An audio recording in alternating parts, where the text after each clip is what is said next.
contribution will not only ensure that the music continues to play for your own enjoyment, you will also be passing on a priceless gift to all those who will discover this wonderful music for the first time as a result of our efforts.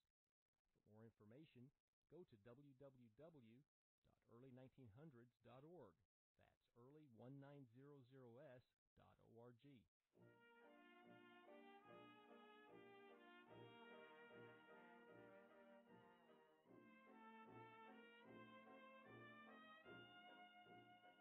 I stroll the same old lane and look for you in vain.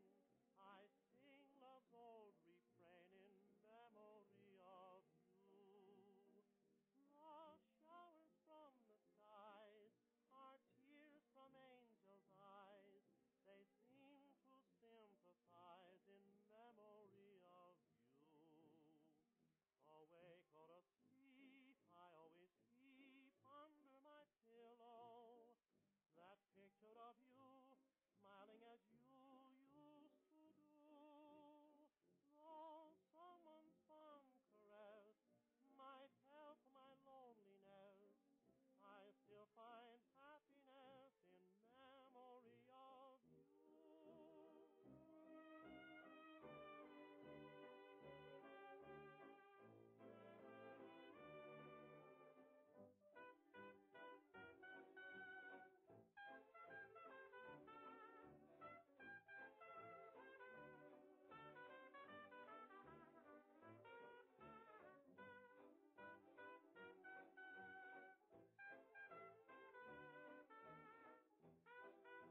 friends, Romans, countrymen, lend me your ears.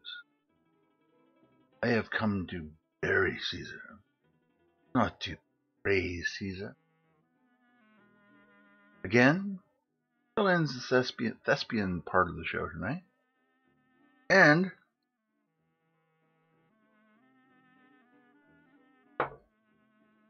I might say that we are going to do a very well-known artist in art circles, very rare art circles as well, because there isn't a lot of art known that has been attributed to him. And there's only actually one sketch in existence. And his name is Michael Schwertz. He's a Dutch Baroque artist, and he was a contemporary, a little bit earlier actually than Vermeer, and interesting fellow. Now, I'll say right off the bat that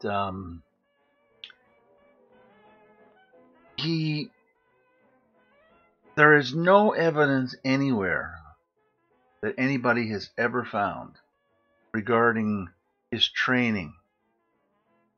Like Vermeer, it's an absolute mystery. I just don't understand these guys. It's just usually, like in the Renaissance, for instance, you'd know that Da Vinci was trained by Verrocchio, etc., etc., etc., and you knew it. They were schools of art that they learned techniques and how to do things. The Dutch Baroque masters, absolutely, there is no information. Not on Vermeer, not on Schwertz. And needless to say, as a contemporary of Vermeer, he was in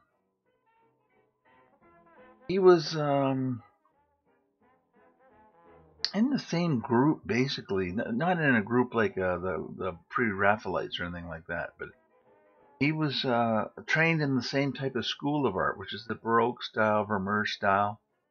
And as I say, it's an absolute mystery, really. We know lots about him because he traveled from the Netherlands to Rome and painted there for quite some time. He even made his way as far as India, Goa, as a matter of fact. Was a very stalwart religious conversion to Catholicism, and for quite some time painted as a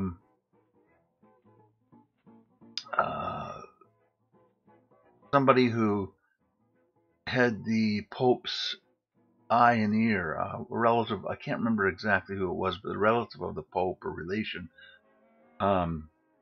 Quite loved his work, and he gained quite the notoriety in Rome. He had reportedly lost his mind on I think some sort of pilgrimage to the Mideast. There isn't a lot of information about it, but he was kicked off the boat basically, and he ended up traveling to Goa. Painted there, no recorded paintings from the Goa period, but the period when he was in Rome, he joined a group that did very banal scenes. Everyday card players, men delousing themselves, things like that. It was a very popular type of art at the time in Rome. And he fell into a school of art there that really, really fell under this type of art. Again, my aging brain, I don't remember exactly the name of it, but I'll look it up and I'll tell you about it. But they would paint images of everyday life of people in Rome. It wasn't just Rome. They did it in the Netherlands as well. And the type of art a lot of this stuff is, this one in particular has been identified as, is called Trone, Trone. And Troon is a word that was, well, there's two explanations for it. One is Old Dutch, 16th century Dutch, that means face, or Old French, which means virtually the same thing. But what these were early advertisements. And I'm not trying to dismiss the quality of them here. What I'm saying is, if somebody said, "Oh, you're an artist. Oh, what do you have? Can you show me any of your art?" He would pull out a picture just like this. And frankly, he's in good company because the girl with the pearl earring, which I did a few weeks ago, was the same. And with Vermeer, Vermeer had done that, and they would sell them for a fairly low amount of money at the time, as an example of just how well they can paint. And when people bought them in shows, etc., or showings, they would then commission them to do specific works. And frankly, the girl with the pearl earring is one of them as well. This is one of Schwert's examples of that type of painting, and it's incredibly well done. The techniques he employed, again, it's so close to the Vermeer that it's I would like. It's almost like an alien came down and trained all these guys. Who that alien was, God only knows. But there's a whole raft of them, and it could have been a accumulation of knowledge that passed down like from like a generation earlier or so from Rembrandt, who also did the same thing. The Troons. See, when you all those pictures you see on those self portraits, those were all Troons, which is an example of how he painted. And there's lots of pictures of Rembrandt's self-portraits, and that's one of the reasons. Rembrandt did have a school of artists that followed him, though, and they painted like Rembrandt, and they also did a lot of work like Rembrandt. But it's an absolute mystery when it comes to Swartz, Vermeer. Oh God, tons of them. I'll tell you one thing though: whoever trained these guys, they knew how to paint. They really and truly did. I'm going to do this grisaille first because that'll give me the skin tones I need. And grisaille, as you may know, is simply French for gray, and that's how it was done in the old master times, because it would give you the toning that you needed when you applied color on top of it. So normally this would have taken some time if it was oil, because you had to wait for it to dry. But because we're the miracle of acrylics, we are translating it into acrylic. So the miracle is going to happen a lot faster. Anyway, I hope you enjoy it. Swartz is a very well-known artist in art circles. If you were to find one, believe me, it'd be like winning the lottery. There's not a lot. And another thing too is he died at a very young age, comparatively, 46 years old, and very similar to Vermeer, and basically had a talent, in my opinion, equal to Vermeer's. Um,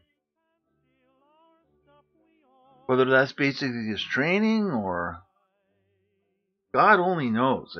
That's the trouble. Is that there's been lots of research done, and he's not a household name by any means, except again in art circles. So what I'm doing is hopefully kind of not only giving you a little bit of education in terms of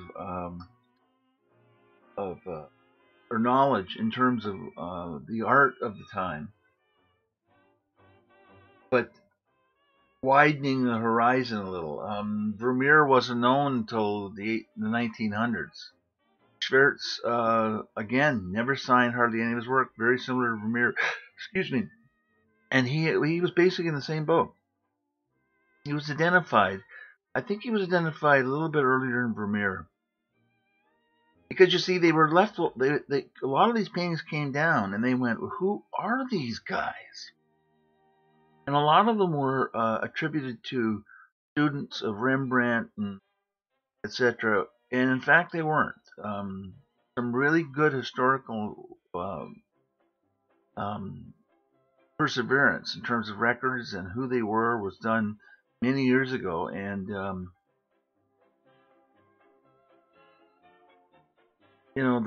whereas the Girl with the Pearl Earring is called the Madonna of the North,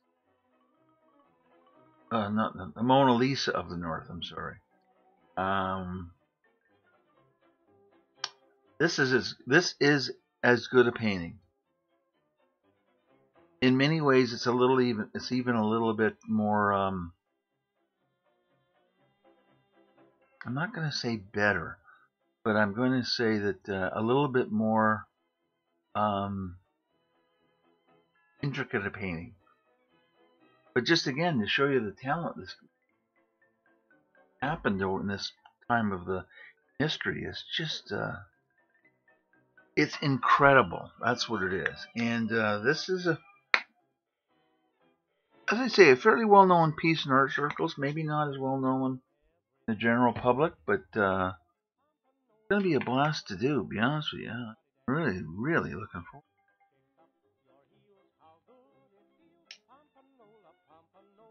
I love doing these things because the translation from oil to acrylic, man, for me, it doesn't get any better.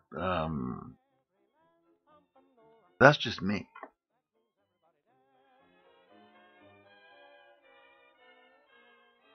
And I have a number of paintings that I'm planning to do. And regarding this type of art and everything, the reason I'm doing them really is for people out there who really want to kind of expand their knowledge of art and see these techniques done and explained, and how it's done, etc., etc. These are really good examples of how it's done, and the learning curve is well worth it because it opens up a whole new vista for you in terms of art. And I've been dwelling on the Dutch Reform simply because they're so unbelievably good. And although they were influenced by the Caravaggio group, I will do a Caravaggio. It's a promise. But it really and truly opens up your knowledge of art and techniques, what's involved, and kind of makes you, if you're somebody's really interested in art, then it kind of really and truly gives you that extra dimension, if you will. Now I'm doing this on board again. No surprise there. These guys, what they did it on was sometimes they used marble dust, which, believe it or not, I just discovered you can still get. I thought they stopped doing that, but you can get marble dust. I was really amazed. I saw it in an art magazine. Man, I thought it had gone by way of the dodo, but apparently not. We used to use that when I was in art school, but also these guys would have used rabbit skin glue as well as a ground to paint on. Now, some of them painted on wood and some of them painted on canvas. This particular piece, as far as I know, is painted on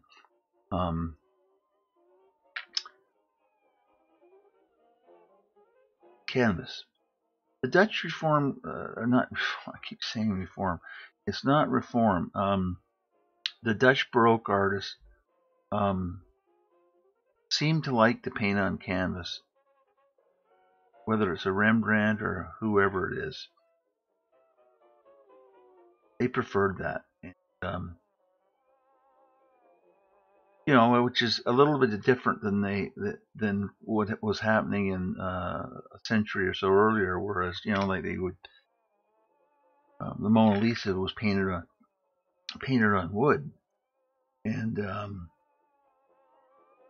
lot of artists painted on wood, and a lot of artists painted on metal, like copper.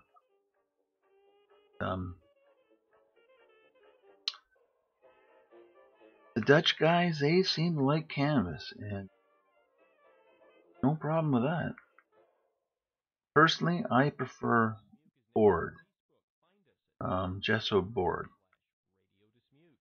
because of the style of painting. I find the ability to do it justice. I want as smooth a surface as humanly possible, and I get that with board. And I just don't. Quality of canvas that's available today just doesn't seem to do it for me. I can get that. I can get the quality I want in linen, but I have to do all the stretching myself. They don't come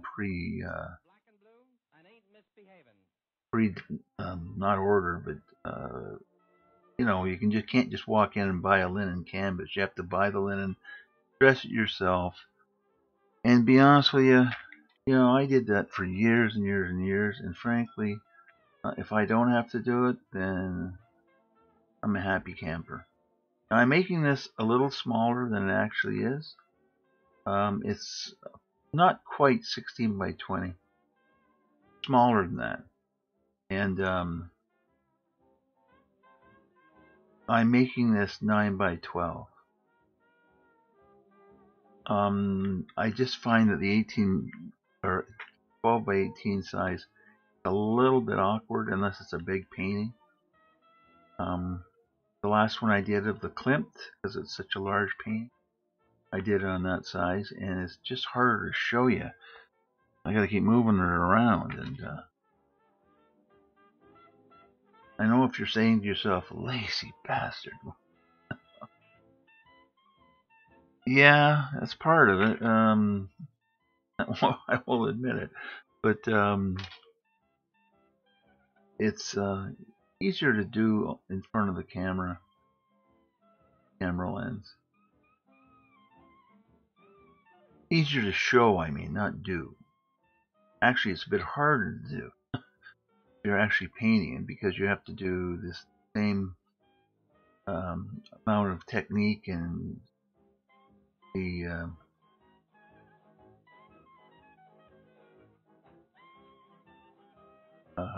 detail, etc., that would make it easier if it was a bit larger, because you've got more room to mix and whatnot. But be that as it may, there's a little hair there. Don't know where it comes from.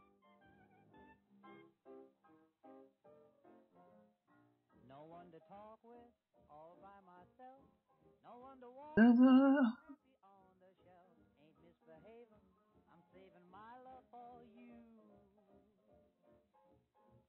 Ta-da-da.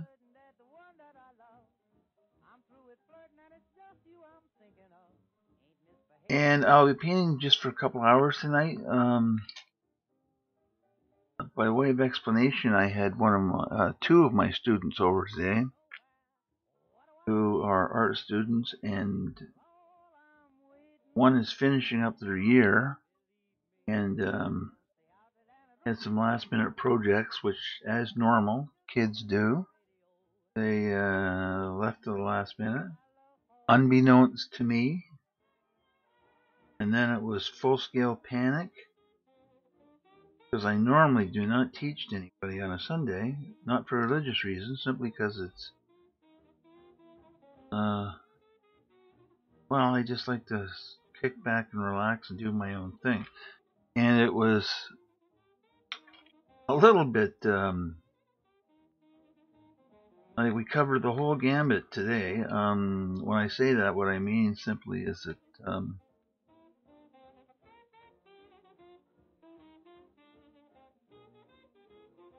the one of the projects was having to sculpt um,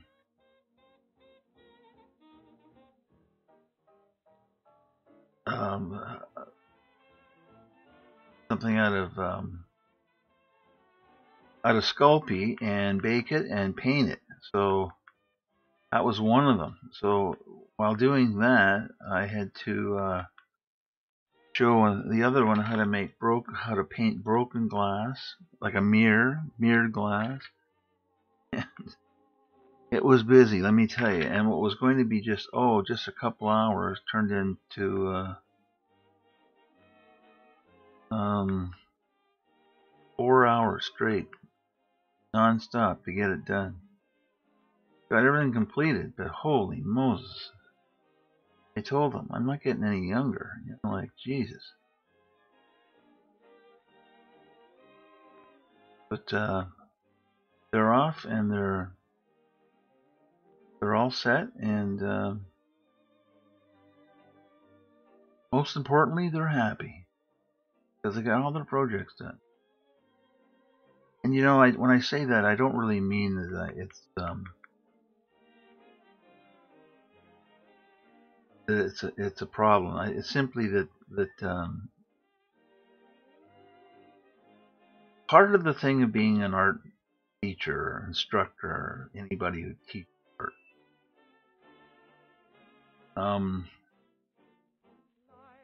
is that you end up, and I've never found a way to get around this, frankly, and I don't think there is a way around it. I say that because if you read the writings of Leonardo da Vinci's history, he went to Verrocchio for 4 years. I think I've mentioned this before, and decided after he got his membership in the guild in Florence, decided he wasn't ready yet, and went back for another 4 years, so 8 years of instruction. That's never changed. You're an art student, tend to overanalyze and over worry about doing stuff without your teachers there. So, because if you run into trouble, it's instantly solved, and you kind of get so you rely on that.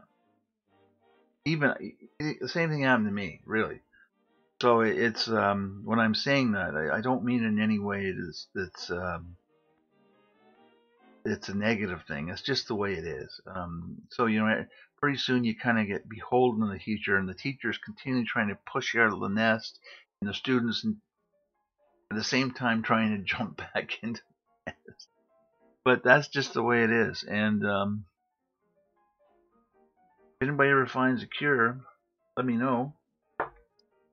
But I don't think there's a cure. If you can go back as far as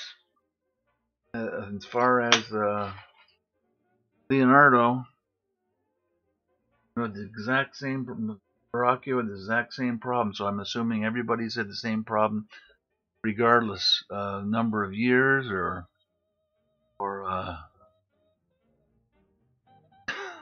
don't know.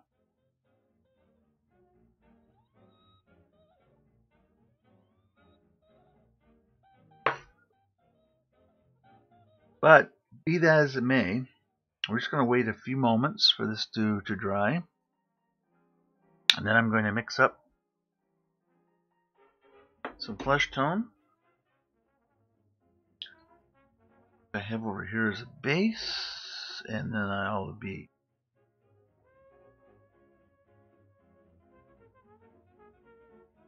this entire face is kind of in the light, as opposed to, well, it's not all in the light. One side's a bit different, darker than the other. But unlike the Vermeer, where the 3/4 view put a third of the face in dark, this one, it gives you more latitude. But from this side to this side, there's a tonal difference. So I used to say it isn't an easy painting to do by any means. But regardless, I'm going to be doing her forehead and intoning here, and we'll see how far we get. As I say, I'll probably be painting for a couple hours, and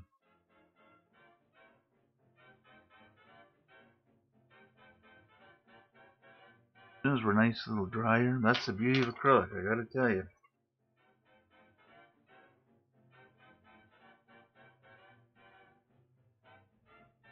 Now, in addition, just like the Vermeer, I'm going to be doing a lot of glazing. And I hope it's not as much glazing as the girl with the red hat that I just found. Oh, good evening, Mr. Galaxy Tech. I'm a little bit later than normal, but Ben and his sister were here from 1 to 5. Non-stop. 1, 2, 3 projects completed. 4 hours. My God. But I'm alive and awake. No rest for the wicked. And ready to go, as they say. And it's Michael Schwertz. As they say in Canadian, Swartz. In old Dutch would be more Schwertz, I guess. Yes, all projects were completed, including a sculpture that had to be painted from Sculpey, from scratch. God almighty. I couldn't even actually teach him. I just had to let him watch how to do the sculpture because it just didn't have time. So from raw polymer clay to a finished product in probably an hour and 20 minutes, which is a record. Baked, done, painted, glazed, and out the door. Now, what I neglected to mention was that his sister came in with a portrait done with palette knife. Now, I have to say, it's really not on me, this palette knife, because I haven't taught her palette knife. It's only 17 or whatever. And she came in, no oils, just acrylic marker,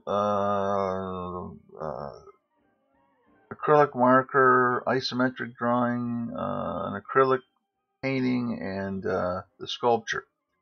All in 4 hours. You can imagine how fast I was moving. A blur. When do they do? Tomorrow? Oh my God, and he died. Typical art students. I don't get mad at them. And the reason I don't get mad at them is because I really wasn't any different. It's just the way it is. But I was saying, oh, you've got that in the screen now. I keep forgetting to ask you about that. That is really cool. You can do that. You got it right on the screen because that saves me from looking up. Perfect. So when I'm looking at the pictures I'm doing it, that is really good. That's the best of all. I don't have to move my head. I just look at the screen and look at there. Perfect. Damn, you're good. And hopefully recovered for Tuesday. And I have not taught this young woman. Yeah, that's really good. I really like that. But anyway, I haven't taught this young woman any palette knife techniques at all. She brings in a painting that she was completed. She brought it with her for me to see.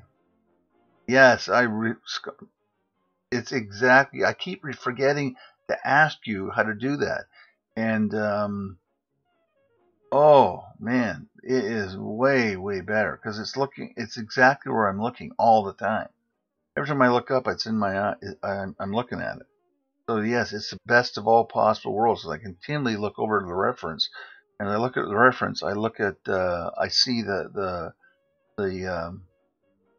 stream at the same time. So yes, fabulous. But I don't know why. I meant to, every time you leave, I say, Jesus, there was something I wanted to tell Scott. And then I remember what it is after about half an hour, and I go, oh, God. But Liv brought this portrait she had done in with palette knife. I almost fell off the chair. I swear to you. I can't believe it. She's got,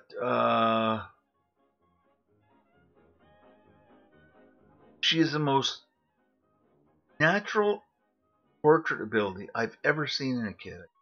And as she gets a bit older and older, it's coming out more and more. She has the innate ability to pull emotion from her paint, like getting emotion with her paintings. So when you look at it, it immediately gives you a feeling of whether the person's angry or sad or happy or concerned or whatever it is. It's just amazing. So she brought this in. I swear to you, I just about fell off the chair. And I said to her, I said, well, that's mine. And she said, well, what do you mean? I said, well, they're that good. You got to leave them here. To which she quickly said, but Paul, I have to put it in. I have to turn it in on Tuesday morning. And I said, I'm joking. She said, but you can have it. I said, well, if I can have it, then I want it because it's that good. And it was. It really, I've never seen anything like it. Really, it was so good. I don't know how to describe it. It's just instantly you get a feeling from the portrait, and it's like magic. No, I didn't take a picture. It's stupid. I know. God, Martha had the phone. So what else can I tell you? But no, I should actually. You know what I'll do? I'll tell her to take a picture of it and send it over to me because it was literally it was that good. I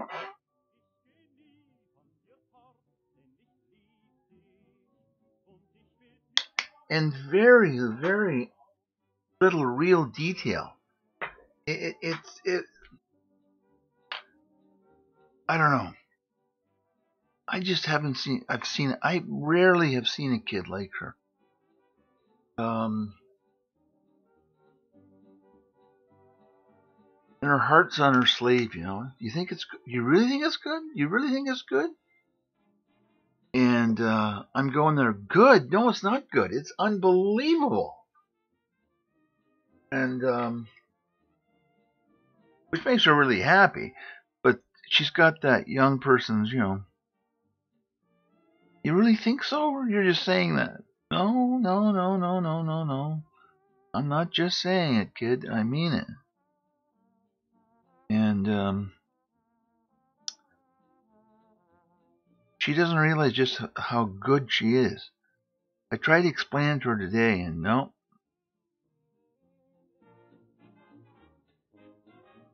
I can't overcome that young artist angst. Like, no, I'm not that good. Yes, you are. This is the same one that had the piece in the art show in Hamilton. Unbelievable. Just unbelievable. Never saw anything like it. And away we go. Light glazes.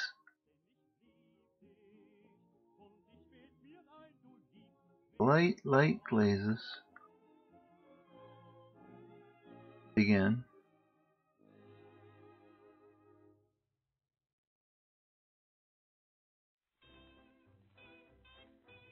Then Sachi, the art site, sent me an email with another. Anyway, doesn't matter about that. But while I was there, I noticed this guy who was doing some new takes on old paintings, and man, he's a good artist. But he's got I really got to hand it to him. He's really thought it through. What he's doing is William Adolph Bouguereau stuff, and he's like updating it. He actually does the Bouguereau, and then in the background he updates everything, and he's found an audience. I got to hand it to him. He's doing really well, and he's from Costa Rica. I think he's Italian, but he's from Costa Rica. And I went, why didn't I think of that when I was down in Belize? But no, I didn't think of it.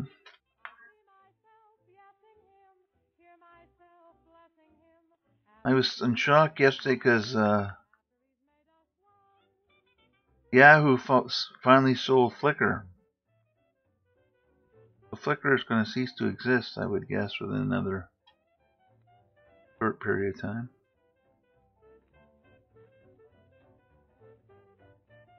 Someplace mugshots or something? I don't know.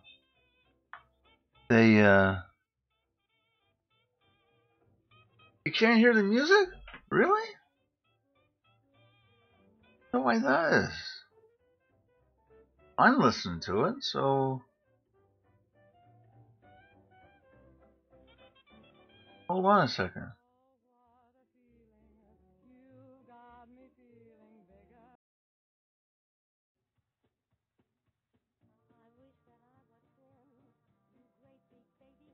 Can you hear it now?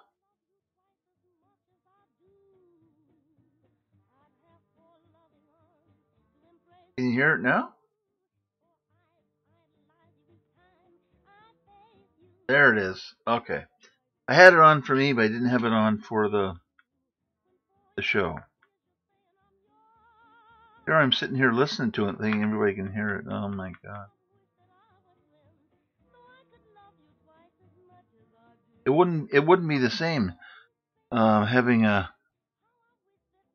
evening that I didn't have to send a letter to the Digital Millennium Copyright Act to say these guys have stolen music.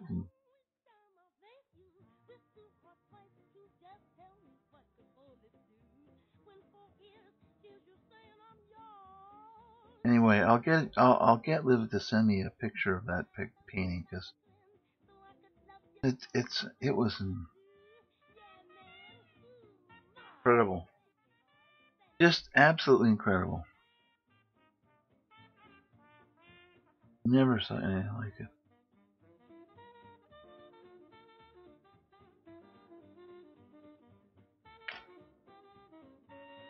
I'm gonna have to talk to her dad too because the game plan that's set up, she's getting so good that I'm just wondering if we got to up the plan a little bit.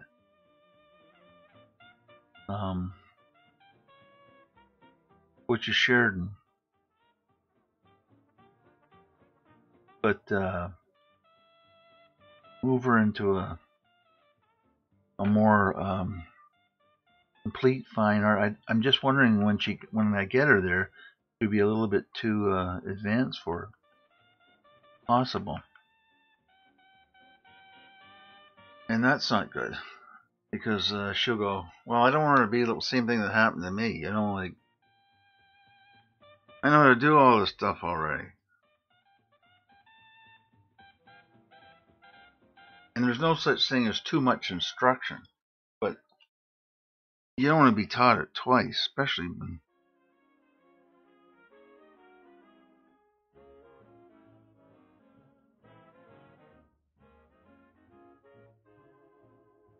oh, there we go. That's the color I'm looking for. Da, da, da, da, da, da, da.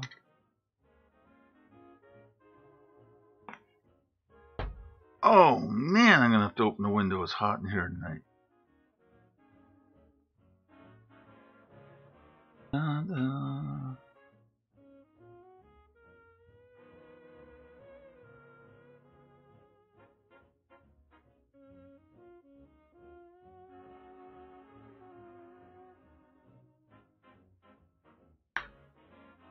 Blazing we trust.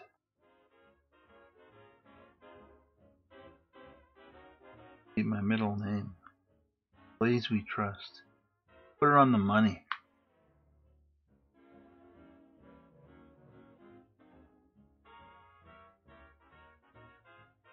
Anyway, I started watching this series that Netflix has on, The Alienist, and I swear to you, it reminded me so much of this book I read years and years ago. Like years ago, called The Alienist, about 1890s New York City. The reason I always make mention of that book is because it actually set me off on a research path that lasted for about 18 months off and on. I think I've told you that theory I have about the militarization of the 20th century, and in the 20th century that led to the way we live and the way we are, institutions and everything the way we are now. Anyway, that it all started with that book, The Alienist, by Caleb Carr, and it just gelled kind of with that. And then I went out to prove it, and the proving it was all the research. But I wonder where the hell that is. I've got it. Anyway, I'm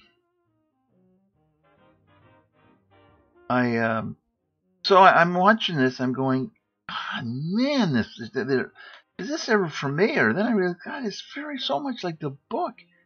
Can't believe it. And so then I go to the Internet Movie Database, and it is The Alienist.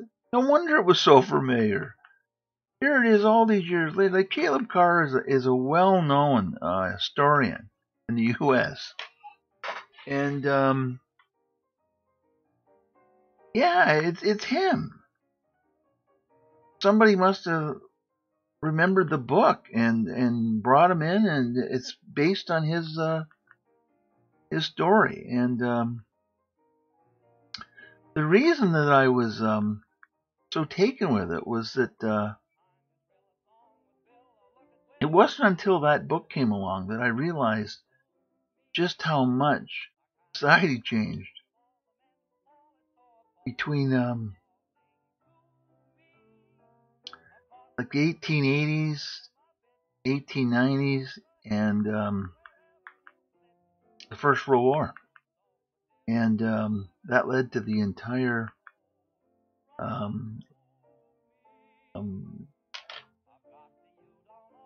it led to the entire field of research I did. And anyway, I'm reading, I go, oh my God, it is Caleb Carr's book. Anyway, so I started watching it, and oh, jeez, is it ever good?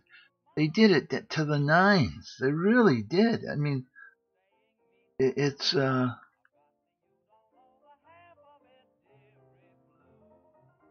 they spared no expense, shall we say. You'd swear you were looking at 1890s New York. And it takes place in the period where Teddy Roosevelt is the commissioner, the police commissioner in New York City. So the 1890s. And God, it's so good. And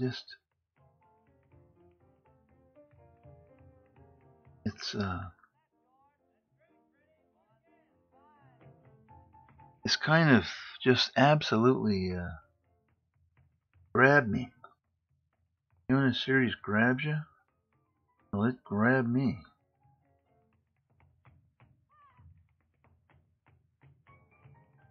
And what gets me though is the book was written I had to have read it 30 years ago. At least. I was trying to think today, like, when the hell did I read this? And so I went back and thought about all the research. Oh, well, it must have been just prior to that. So at least 30 years ago.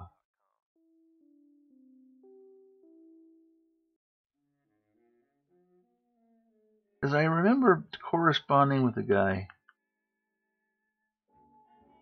regarding this theory. I don't know what he was doing with it, but I was researching it. He was going to a university in Upper New York State. Open a window.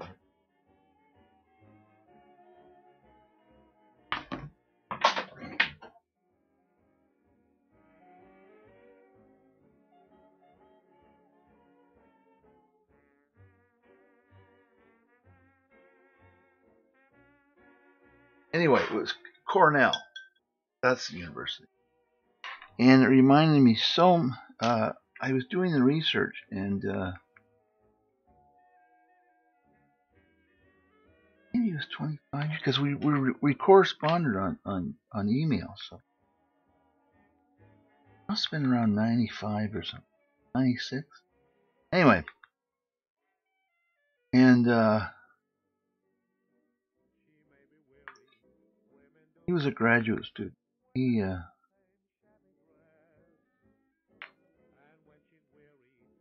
I think he kind of liked the conclusions I was drawing in.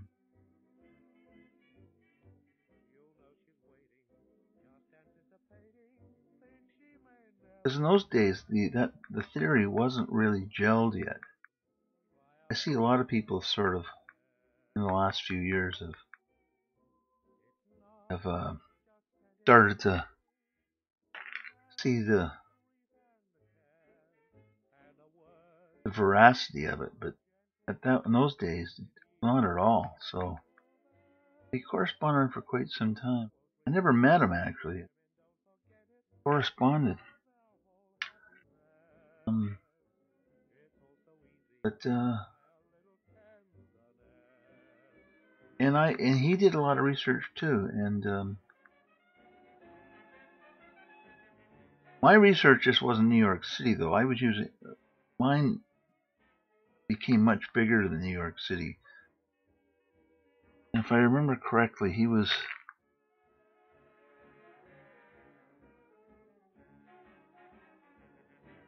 his thing was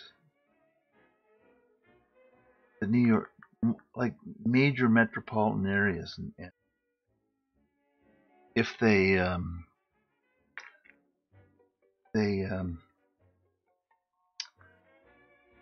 were had any similarities, like Chicago and New York City, and were they similar in the 1800s to what I was doing? So kind of diverged there, but my theory was more of an overall theory.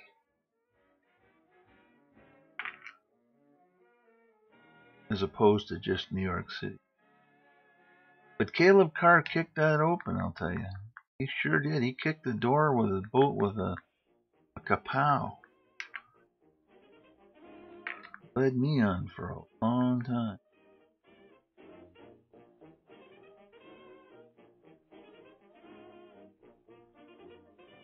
And something tells me he wrote a follow-up book, too. I'm not 100% sure, but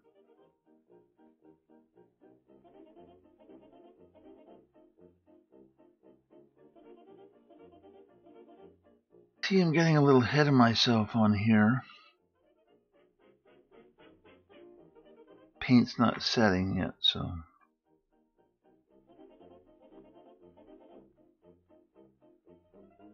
getting a little bit of a tear off on.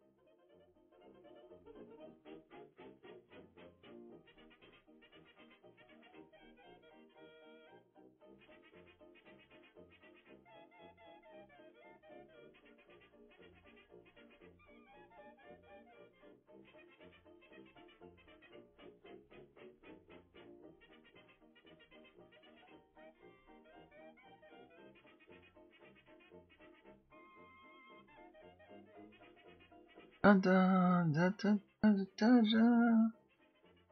Dun, dun, dun.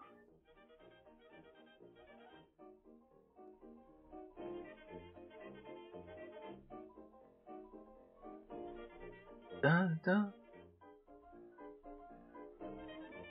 dun, dun.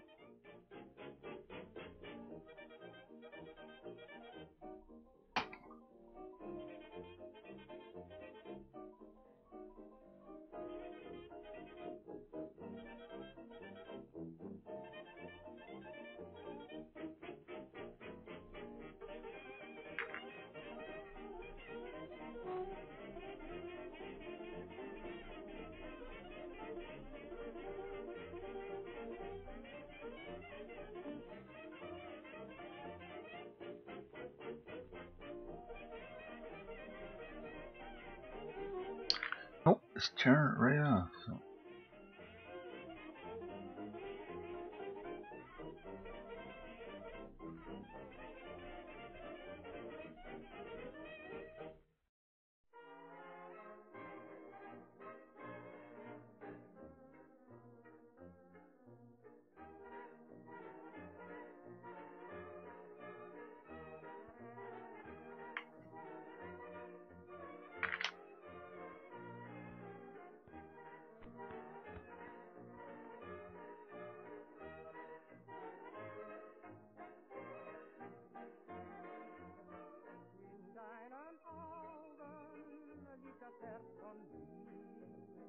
In deinen Augen liegt der Frühling, in deinen Augen, die so blau und treu, da liegt mein Wien im Wonnemonat Mai. In deinen Augen liegt das Herz von Wien, wenn sie für mich in süßer Liebe blühen. Und wenn's auch Dun, dun. Augen gibt, ich bin in deine blauen Augen nur verliebt.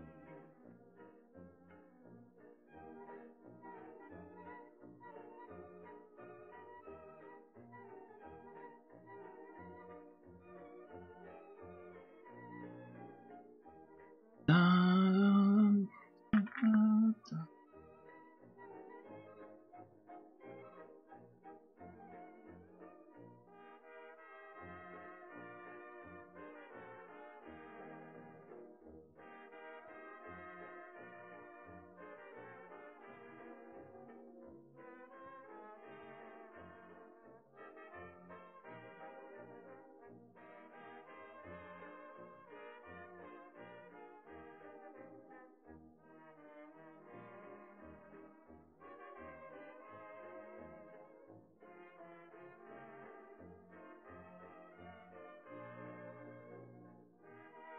Dun, dun.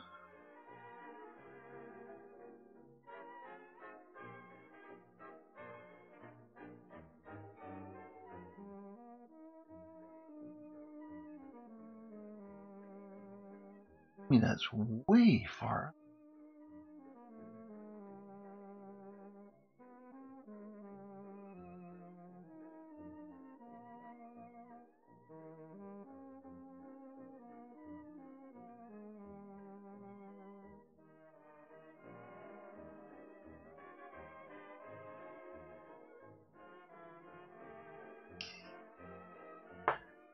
It is too far.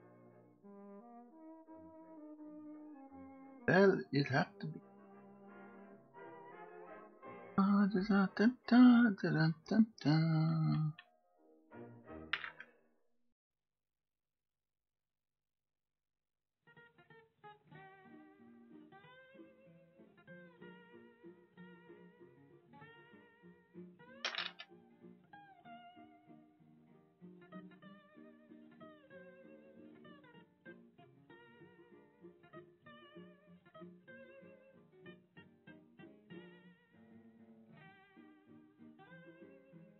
Dun,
Radio Dismuke is a listener-supported service of early 1900s music preservation, a nonprofit organization devoted to bringing the great forgotten music of the past to the attention of new and appreciative modern audiences. If you enjoy the music we present and value the work that we do, please consider giving us your support to whatever degree you're able. Your contribution will not only ensure that the music continues to play for your own enjoyment, you will also be passing on a priceless gift to all those who will discover this music for the first time as a result of our efforts.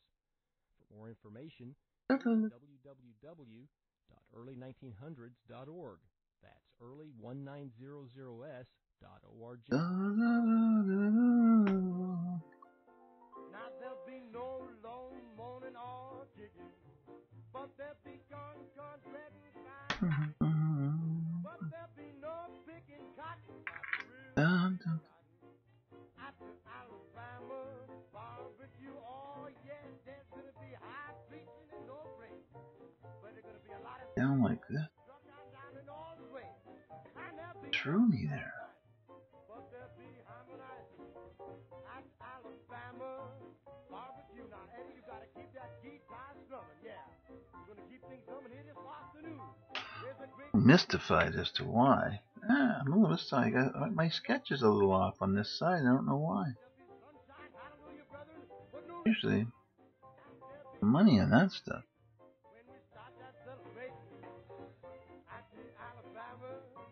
By the way, the girl with the Klimt picture is a big hit. I even had a call from my daughter, if you can believe that. My God, my biggest art critic.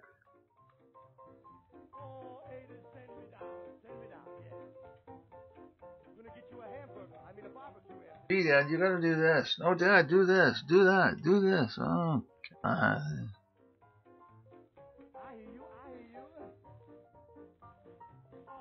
Gotta fix this face problem here. Driving me crazy. I must have measured it wrong.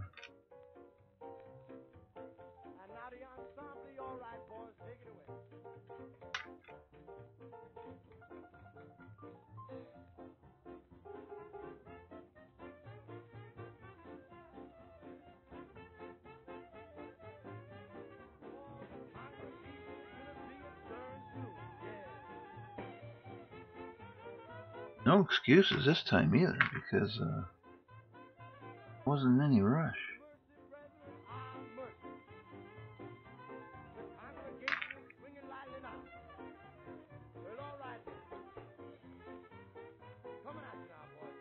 There, that's better.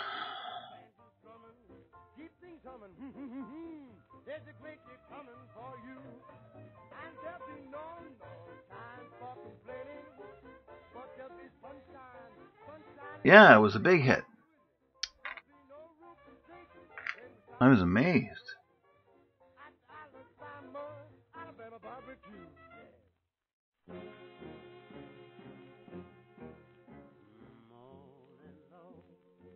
Just can't get it through her head that I would paint anything except what she likes.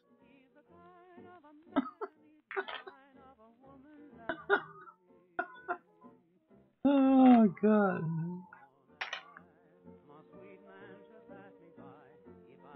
And this logic goes like this. But, Dad, you can paint anything, so why don't you paint what I like? And then, you know, I'm the arbiter of all things art. Oh, yeah, right.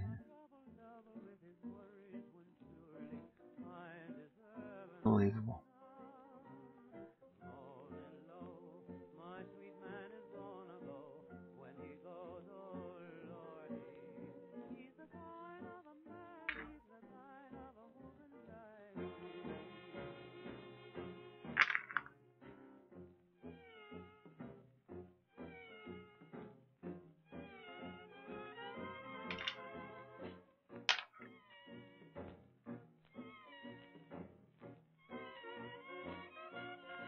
You know, I'd give my eye teeth to figure out where these guys learned how to paint. Who was this guy who taught this method?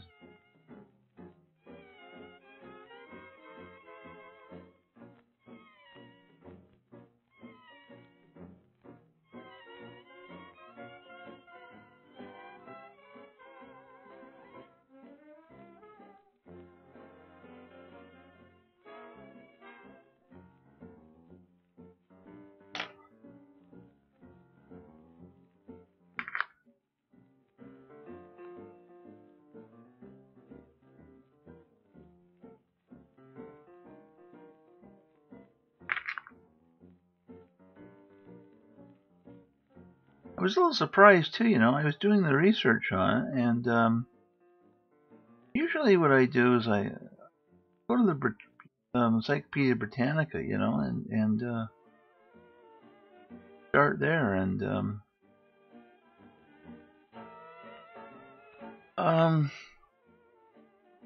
God, Wikipedia had it all over them, and one of the reasons is they cited all their reference material, and so you want to know that, right? But not Britannica.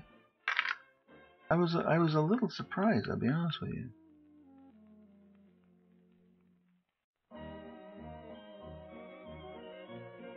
You know, the details are always in the reference material. What's that book? What's this book?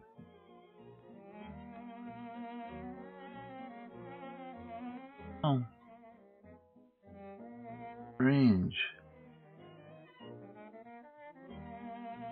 Then again, I guess they're having a hell of a time staying relevant, I guess. Nobody uses, that I know, uses major,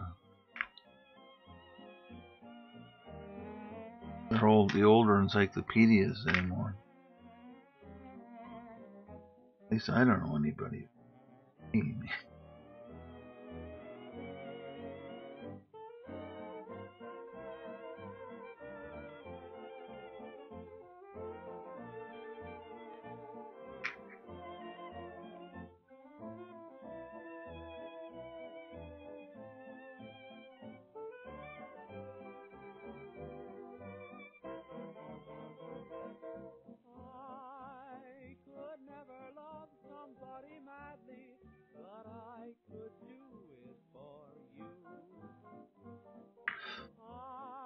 Well, tomorrow is the last lecture in the series, so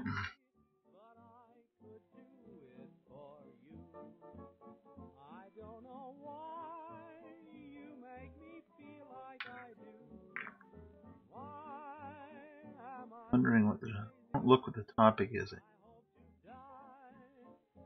like the surprise. I like the surprise fact.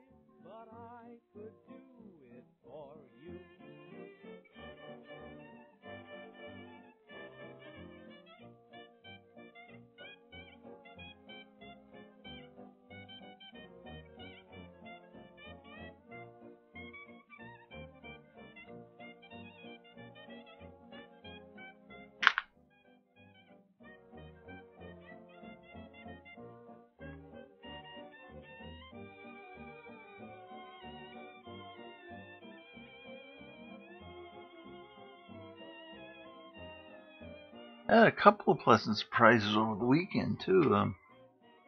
Patty, you've met Patty, I think. Been my student for years. Came in with a piece in Prismacolor. Man, oh man, did a nice job.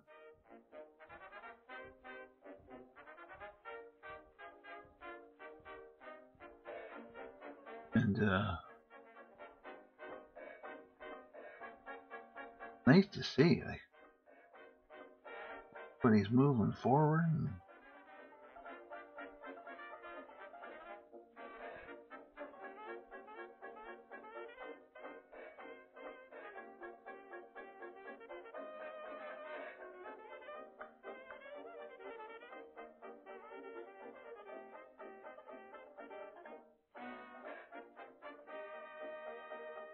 Da-da.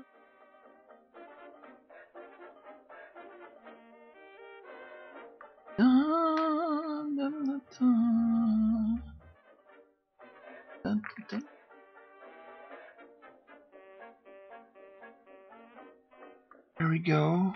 Glaze numero. No?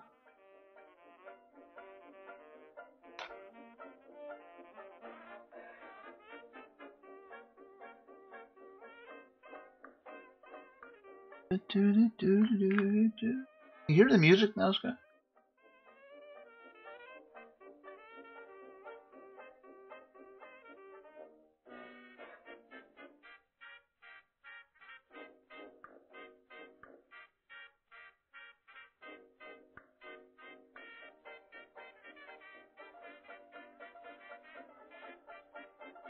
Good.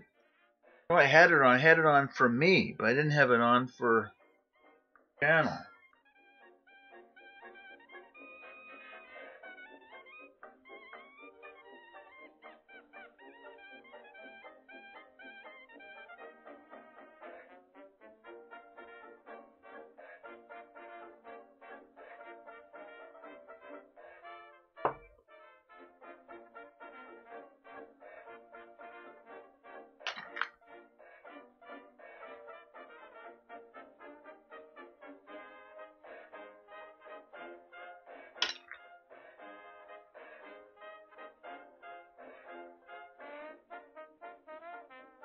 I'm racing against time here to get these shadow colors into for the underpainting as they dry.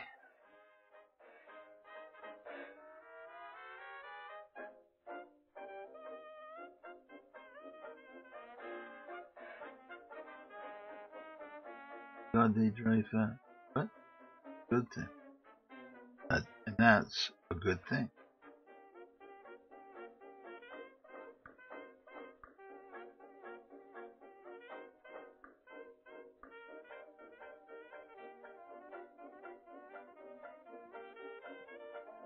Dun, dun, dun, dun.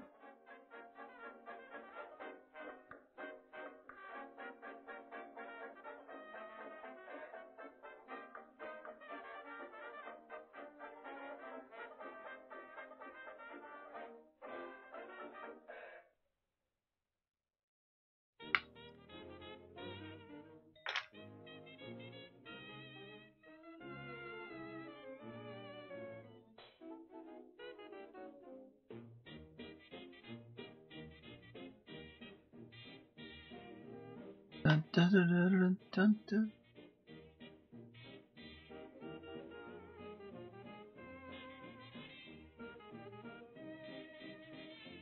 Dun, dun, dun.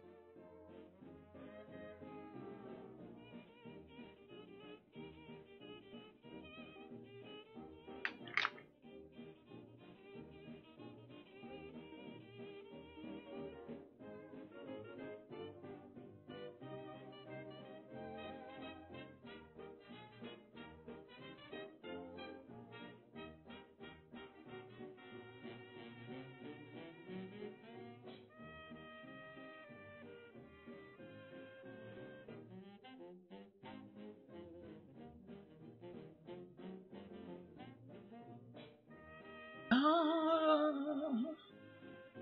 da,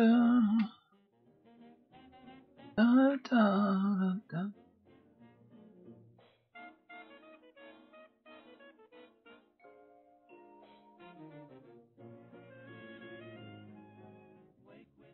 Well, telling you, as I'm ripping this piece apart, I'll tell you,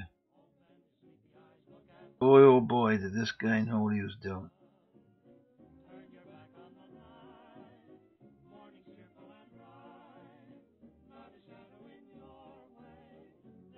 What gets me is it's almost like painting a Vermeer, which is the Dutch Golden Age Baroque and all that stuff. But where did it come from? Nobody seems to know. I've been looking and looking and looking. Who do they attribute this work to in style? And nothing. They got all the artists listed they found, but they sure as hell don't found anybody say, "Oh, this is the school of so and so," or like Titian, or like they have nothing.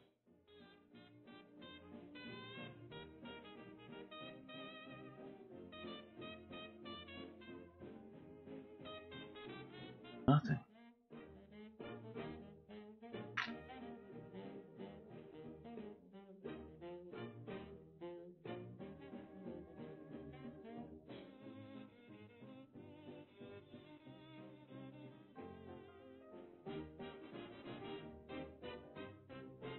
But no matter.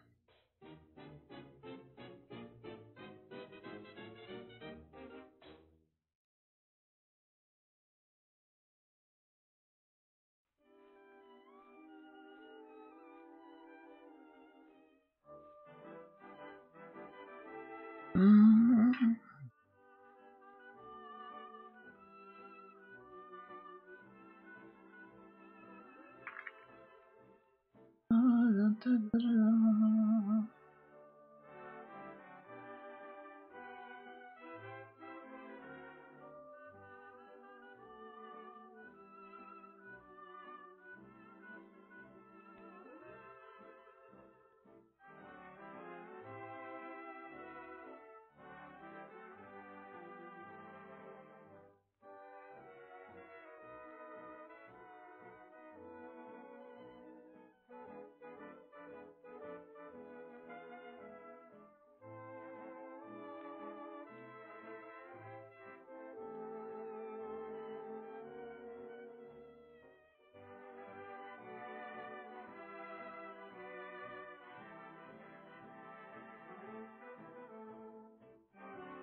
Da, da, da, da, da, da, da, da.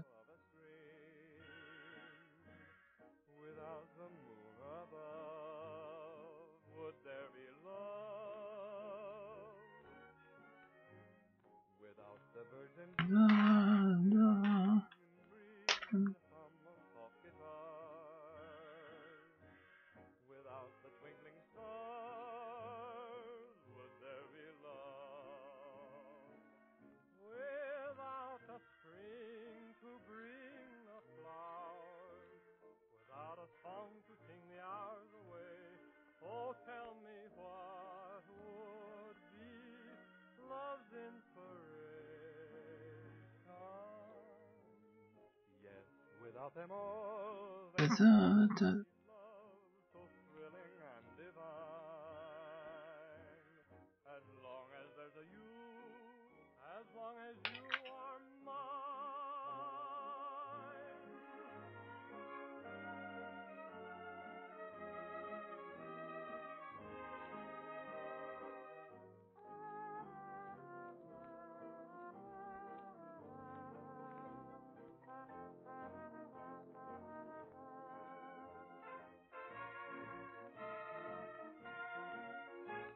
So he was up the other night. What's the other night? I guess. Yeah. Started answering questions on Quora. Oh my god! You ever looked at the clock?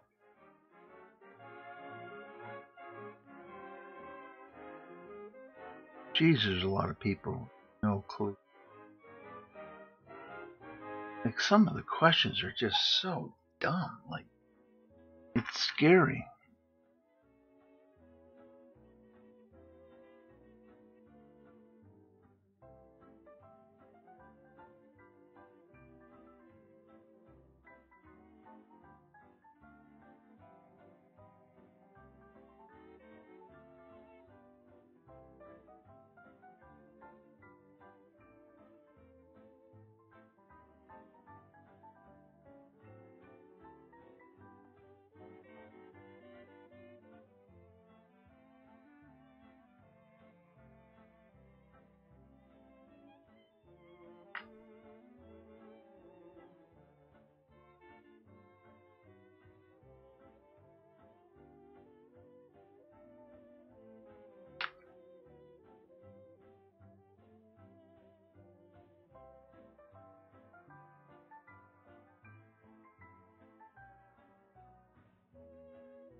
Thank God you can pass on it, because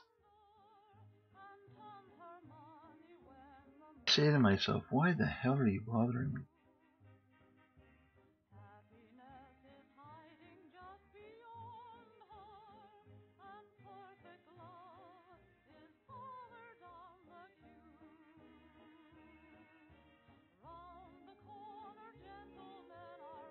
I can't remember what the question was, but one of them was, all I said was, have you ever heard of Google?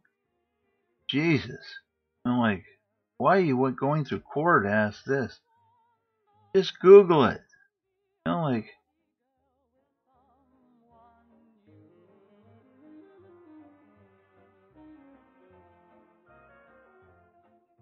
unbelievable.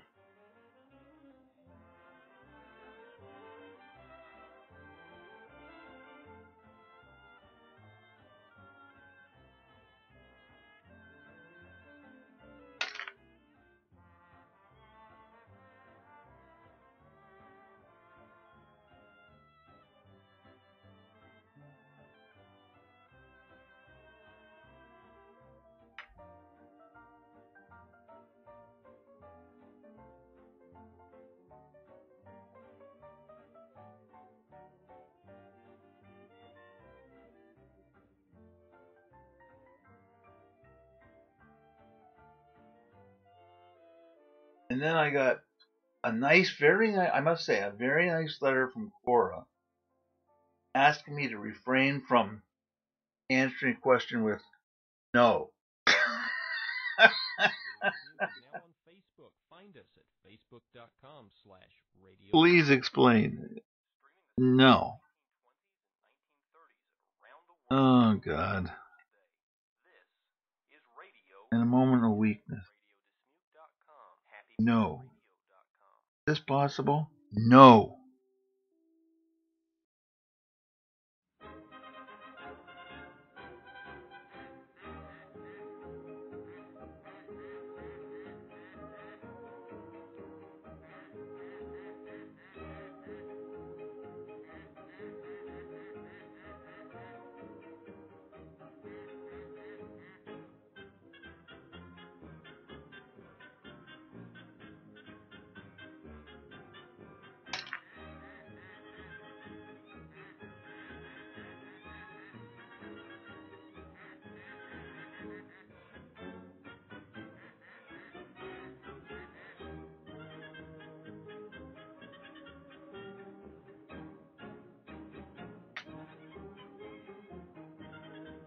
Anyway, I've been doing some looking about the Basques, the language thing again. I've got the funniest feeling that the Basque language may be the last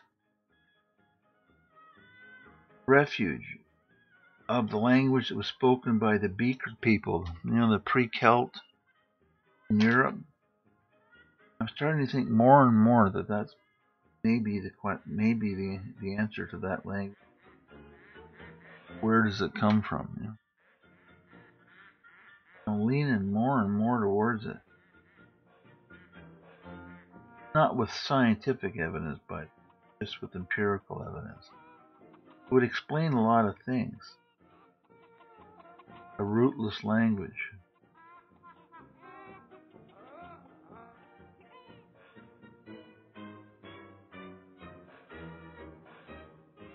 But there's so much controversy regarding the Beaker people that,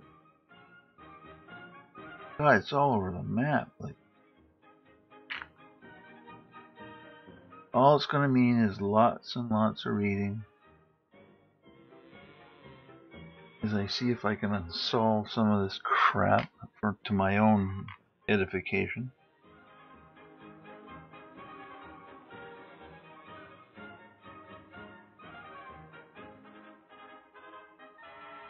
We'll see. But I got a, don't ask me why, but I got a sneaking suspicion. The riddle of the Basque language has to do with the beat. Really do. I can't see any references. I guess they're still fighting so much over the Beaker people that haven't expanded the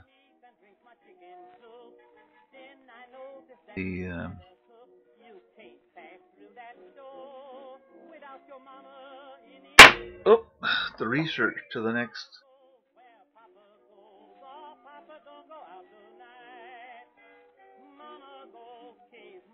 I don't know. It'll be fun looking though. It's always fun to look.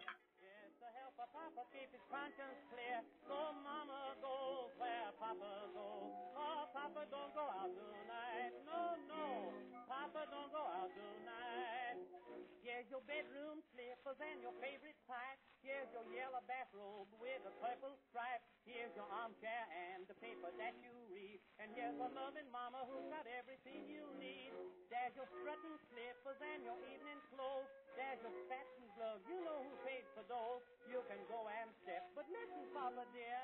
Out there, you cannot get in here. I've had plenty daddies and you ain't the worst. But your mama, yeah, believes in safety first. Any married woman will admit I'm right. A husband in your home is worth a dozen out of sight.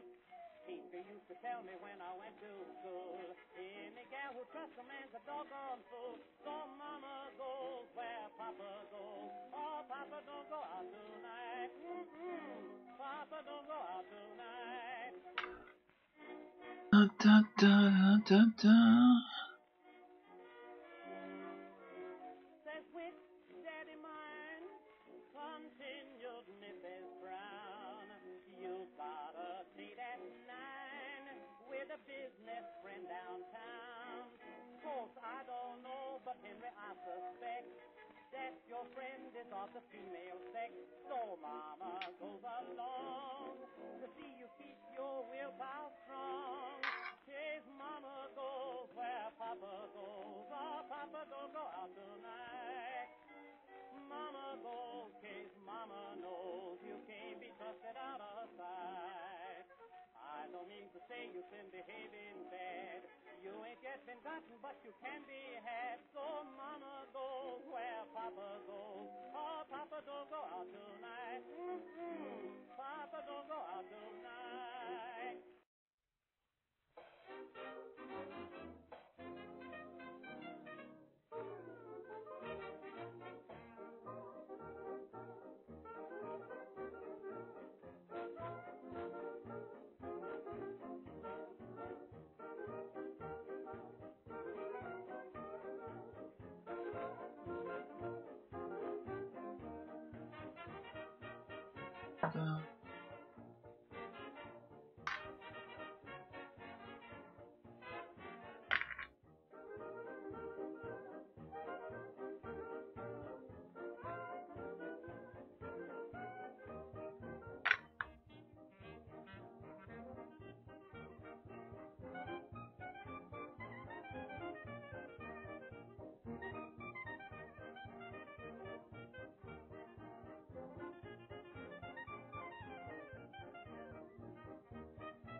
Think yours is awful sweet, no fooling. Ah, come on. You didn't dry up all on me, did you? Take a good look at mine. Think yours is awful nice. I'll have to say it twice. Think yours is awful nice. Yes, you did. You all dried up on me. Son of a... Oh, maybe. But one good look at mine and you'll say, oh, baby. 'Cause yours a work of art. Or stop before you start. If she's a work of art, then take a good look at mine.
Still.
Dun, dun.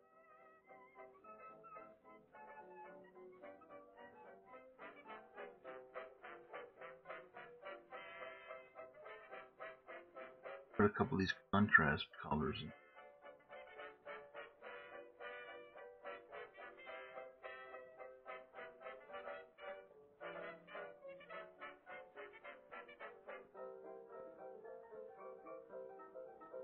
That's better.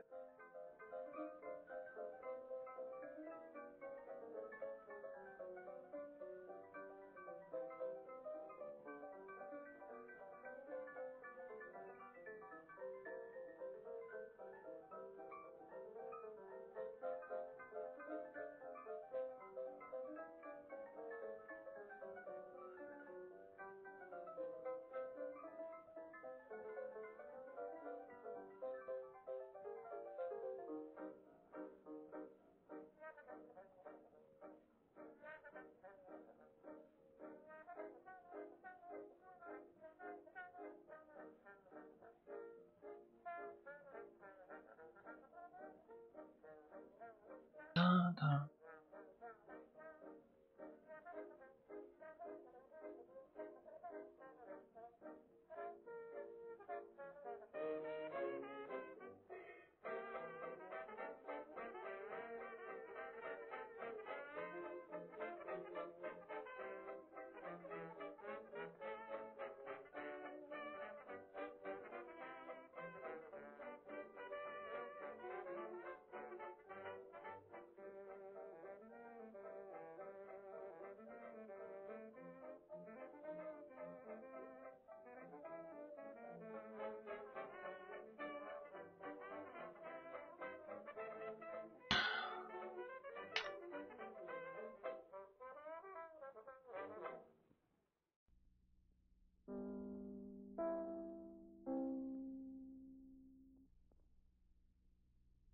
WEAF, New York.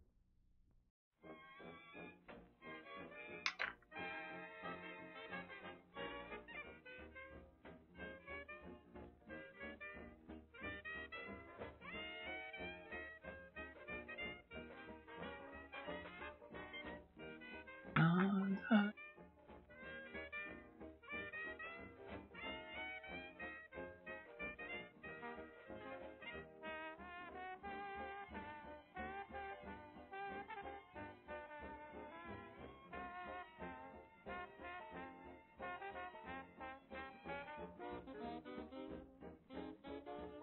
Dun, dun.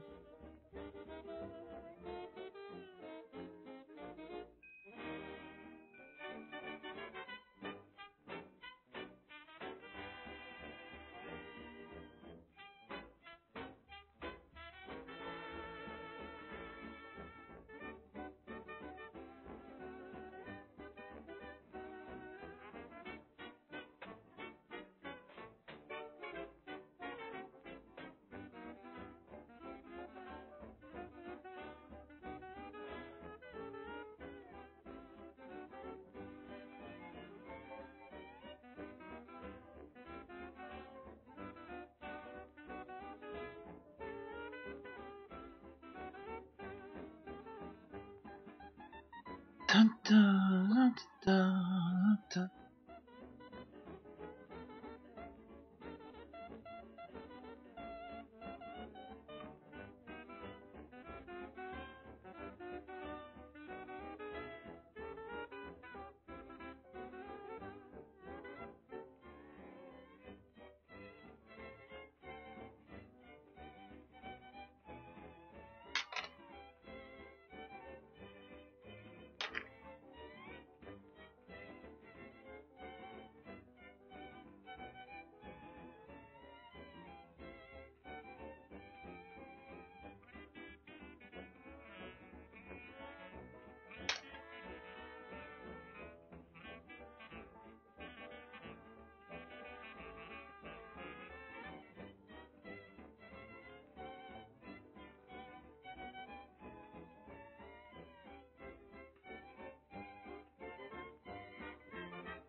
Da da da. Da da.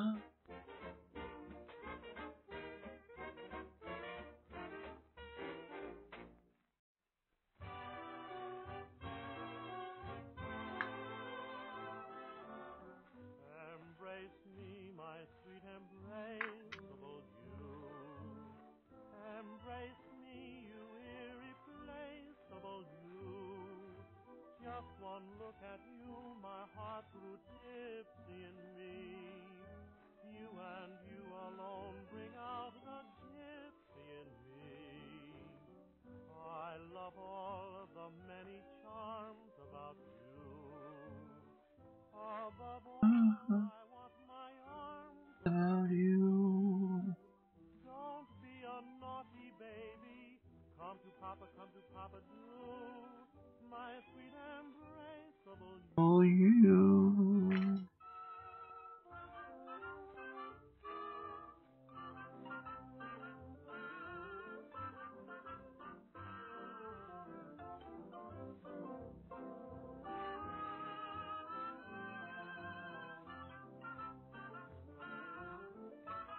You know, it's so easy to get a transition, you know, from one color to another in oil, and Jesus.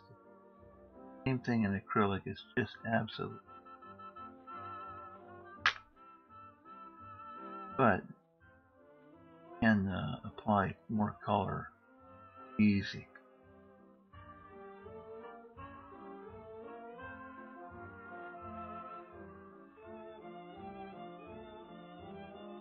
Tell you who was that Klimt I did, man. Skin toning in that painting? Have to drive a saint to swear.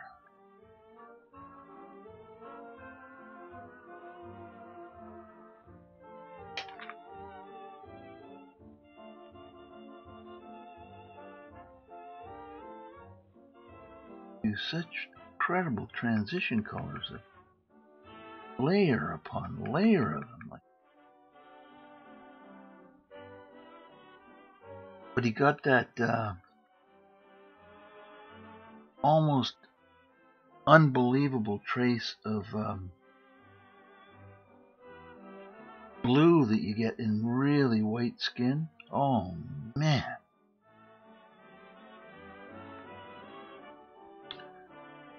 Unbelievable.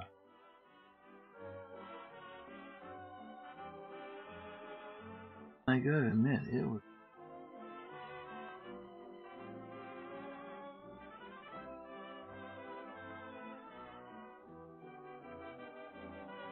almost like a relief to get the goals. Then at the end, I still had to go and change it. Looked and looked and looked and looked. No getting around. I think I have it. I think I have it. I think I have it. No, I haven't got it. I haven't got it.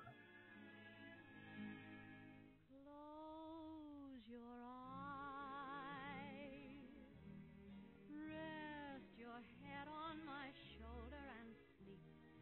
Close your eyes, and I think I can. close mine.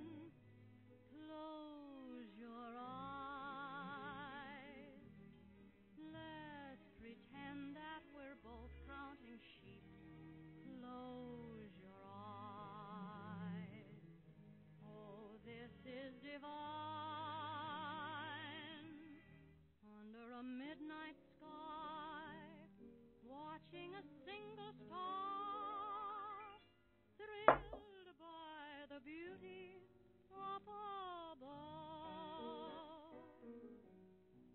Alone, just you and I, hearing a steel guitar, thrilled by the beauty of our love. Close your eyes, rest your head on my shoulder and sleep. Close your eyes.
eyes are saying the things I want them to. It's wonderful to be swaying to music of the dance, but I'd rather be obeying the music of romance. How I would love 1 hour with you, 1 hour of just being with you. Then you could say what you're feeling, unconcealing in your heart. Tonight when all our dancing is through, and moonbeams shine on roses and dew, perhaps I'll For your birthday, I'm buying you a diamond necklace. and dream of 1 hour with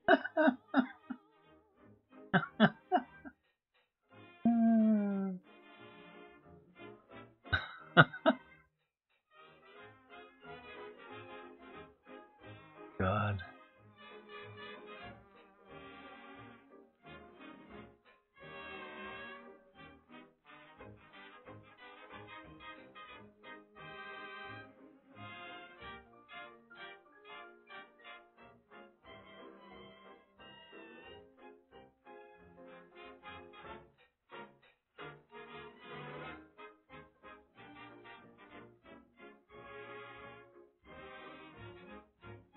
No, that was a mistake. How I would love 1 hour with you, 1 hour of just being with you. Then you could say what you're feeling, unconcealing in your heart. Tonight when all our dancing is through, and moonbeams fall on roses and dew, perhaps I may even say that I love you too, and dream away 1 hour with you.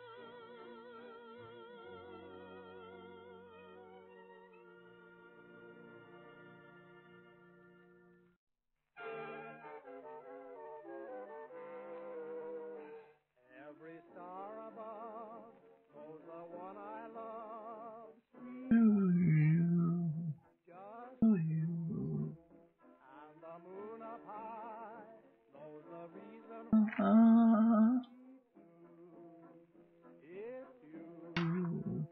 No one else it seems ever shares my dreams, and without you, dear, I don't know what to do. In this heart of mine, live all the time, sweet Sue, just you.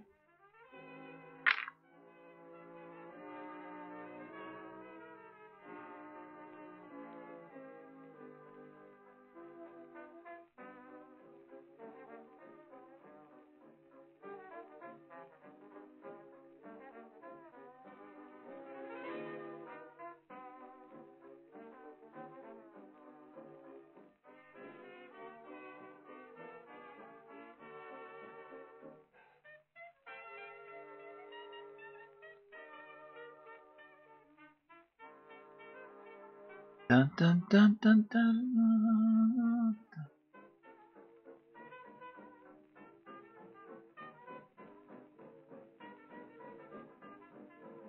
Dun, dun.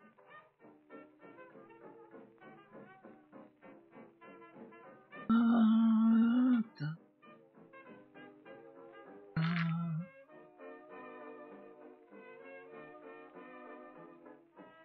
dun, dun.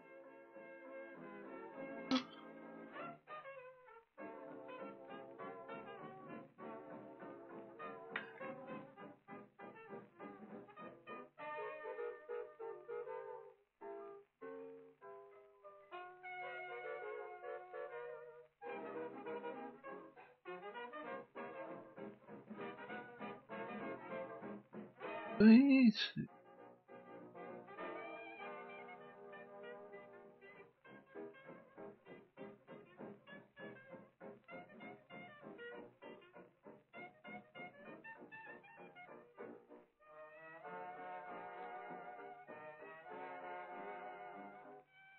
Give my eye teeth,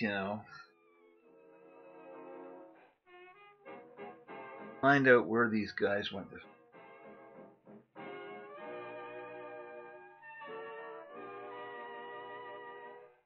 You are listening to Radio Dismute. RadioDismute.com. HappyMusicRadio.com. Oops. Too much light up there.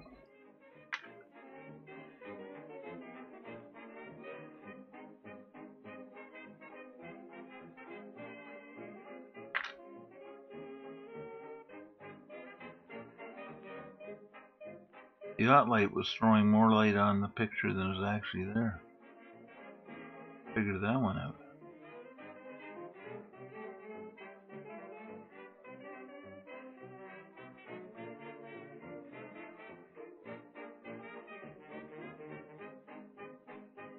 Young Anthony was over on Saturday, and he actually prefers not to draw with the hot light on. So I said to him, well, what is it, Anthony? He goes, it's too much light. I want natural. I went, oh, that's okay. All right.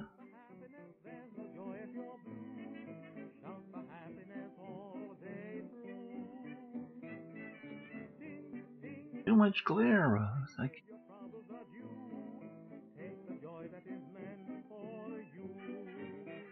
I know what you're talking about.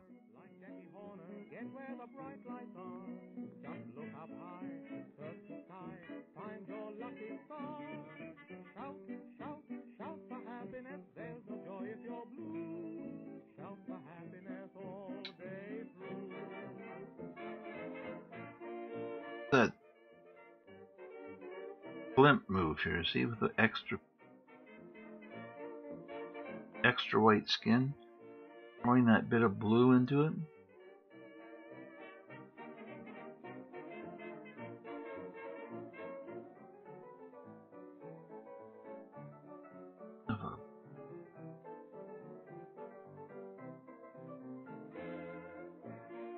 I know I swear at these guys, but yeah.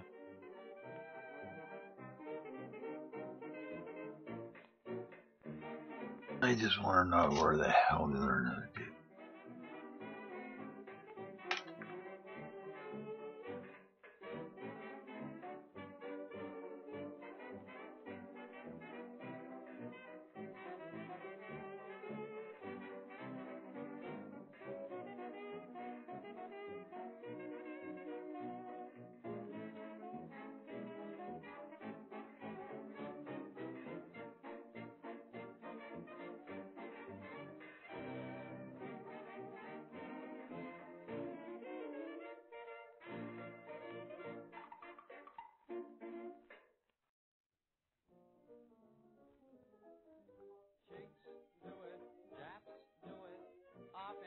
Little laps, do it, let's do it, let's fall in love. In Spain, the best upper sets, do it, Lithuanians, and let's do it, let's do it, let's fall in love. The Dutch in old Amsterdam, do it, not to mention the Finns, folks in Siam, do it, think of Siamese twins, those Argentines, with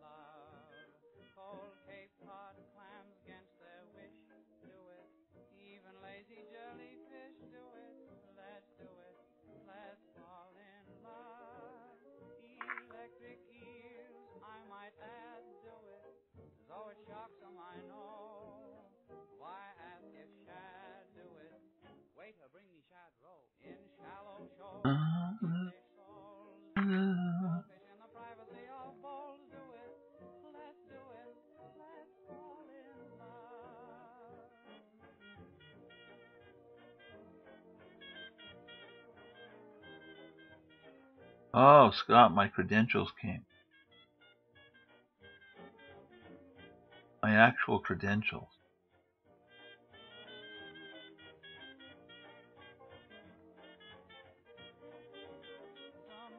Or, When a gentleman calls, moths in your rugs, do it. What's the use of my Pastafarian credentials came. Official. even overeducated? Please do it.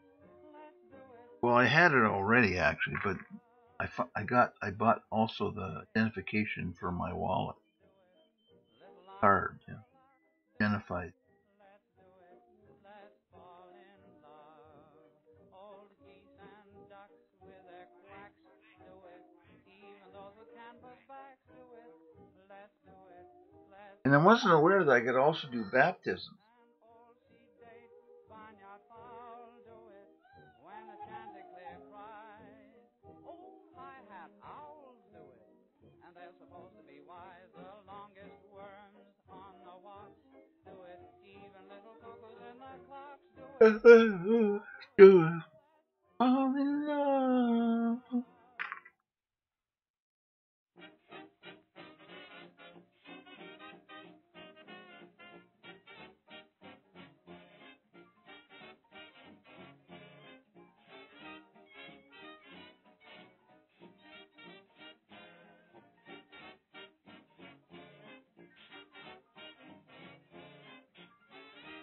Da, da, da.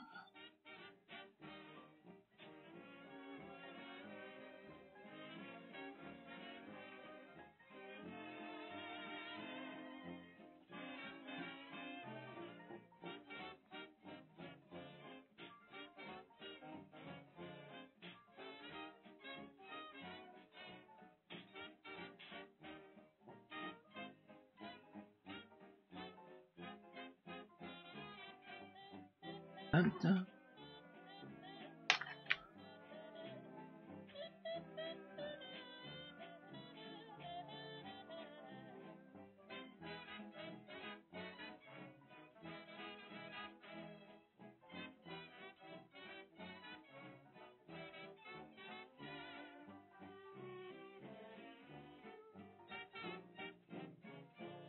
It was late and she was lonely, and she begged for sympathy only. Now I ask you, what would you do in a case like that? If her head was on your shoulder, and she grew a little bit bolder. Now I ask you, what would you do with a Da, woman like da, that? Do you think you could resist her? Do you think you wouldn't have kissed her? Would you da. treat her like a sister? Come on, be honest, mister. If you saw her turn the light out, would you get your hat and get right out? Now I ask you, what would you do? That's what I did too.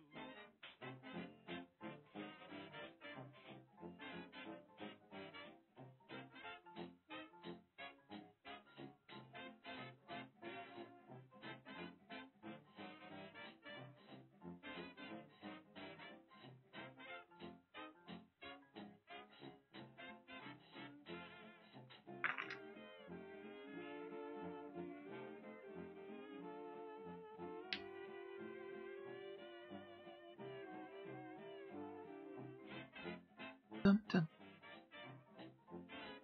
da, da.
Da,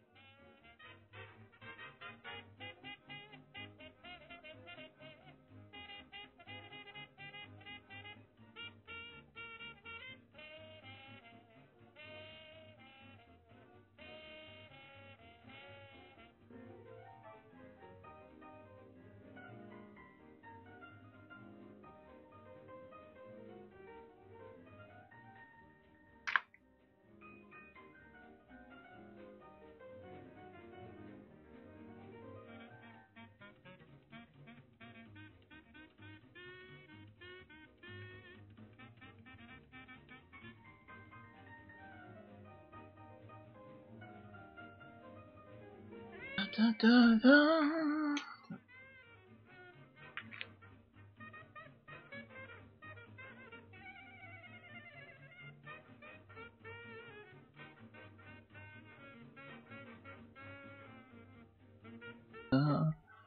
Come on, light. Da, da, da.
Radio Dismuke is a listener-supported service of early 1900s music preservation, a nonprofit organization devoted to bringing the great forgotten music of the past to the attention of new and appreciative modern audiences.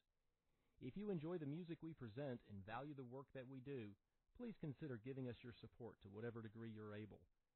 Your contribution will not only ensure that the music continues to play for your own enjoyment, you will also be passing on a priceless gift to all those who listen to music for the first time as a result of our efforts. For more information, go to www.early1900s.org. That's early1900s.org.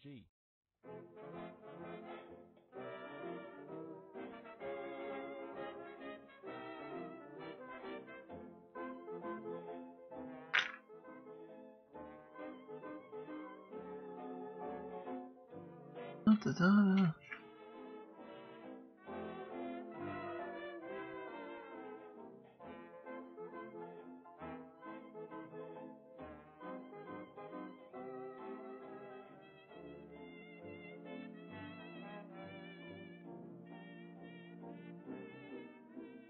Wer weint heut aus Liebe Tränen, heiße Tränen, dumme Tränen, sowas tut man, kennt man, liebt man heute nicht mehr. Und belügt ein Schatz dich täglich, tu dasselbe, wenn es möglich, aber Tränen, Tränen weint man heute nicht mehr. Bald vergeht das ganze Leben, warum soll man traurig sein? Unsere Welt besteht ja Need a seamless aus enttäuschten Träumereien. change of texture there. Not texture.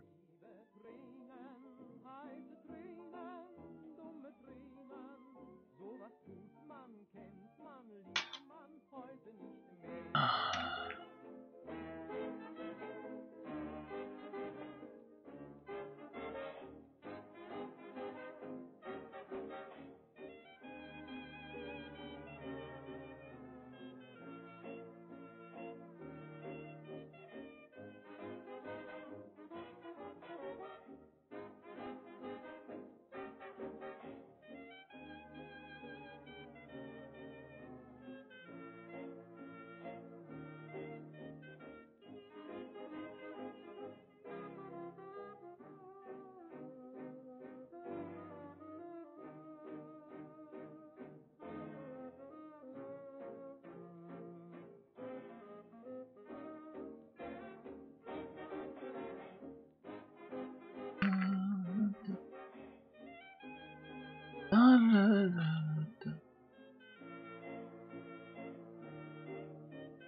Where their best work was done on these trones.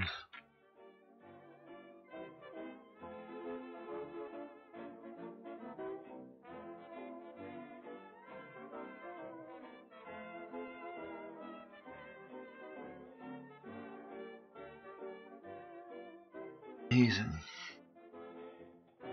Quite amazing.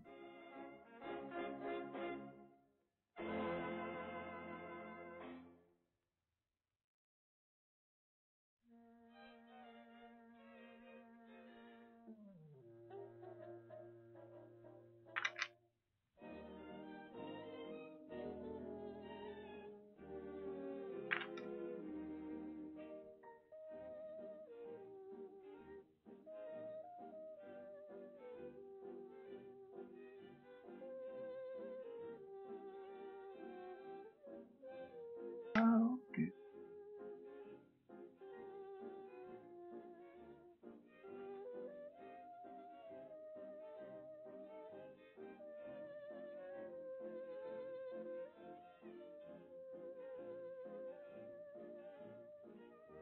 Honey, why not take?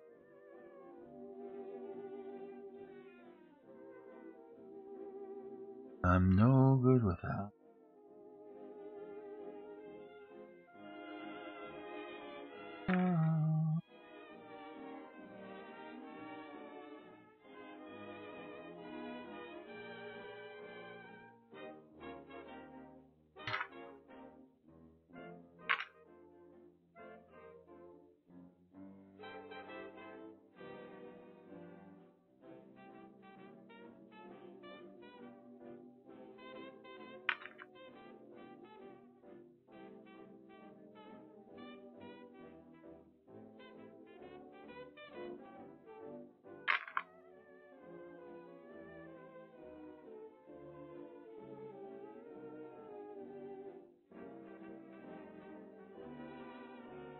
All of me. Why not take all of me? And just I'm no Good without you. Take my lips. I want to lose. lose them. Take my arms. I'll never use them.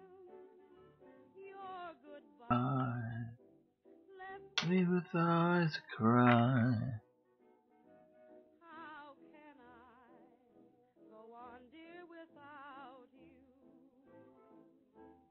You took the part that once was my heart, so why not take all of me?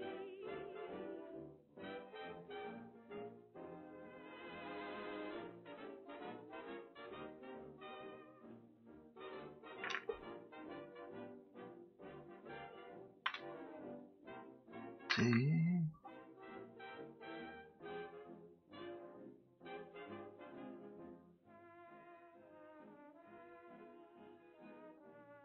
So there's my home. Why not?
We'll get along like a couple of kids together. Let's go.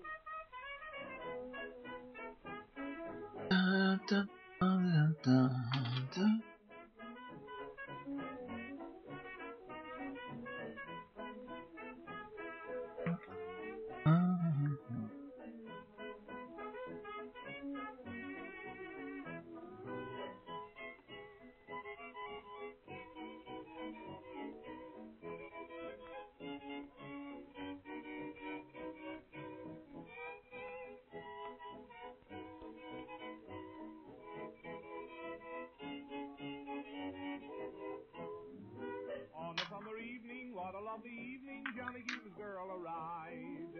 There in the moonlight, oh what a moonlight. She kept saying no sir as he comes closer, asking her to be his bride. He kept insisting, she kept resisting, till Johnny finally cried, oh let's get together, let's get together. Gee, oh gosh, oh gee, I love you and you love me. Why do you tarry? Why don't we marry? We'll get along like a couple of kids together.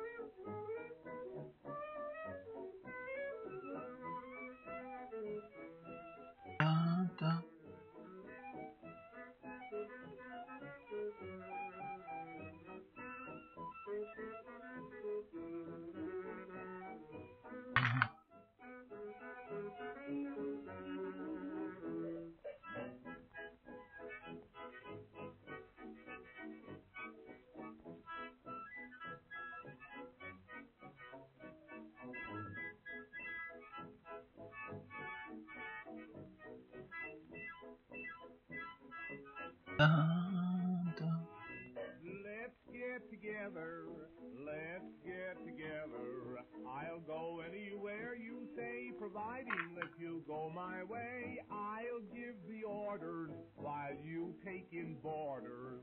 We'll get along like a cat and a dog together.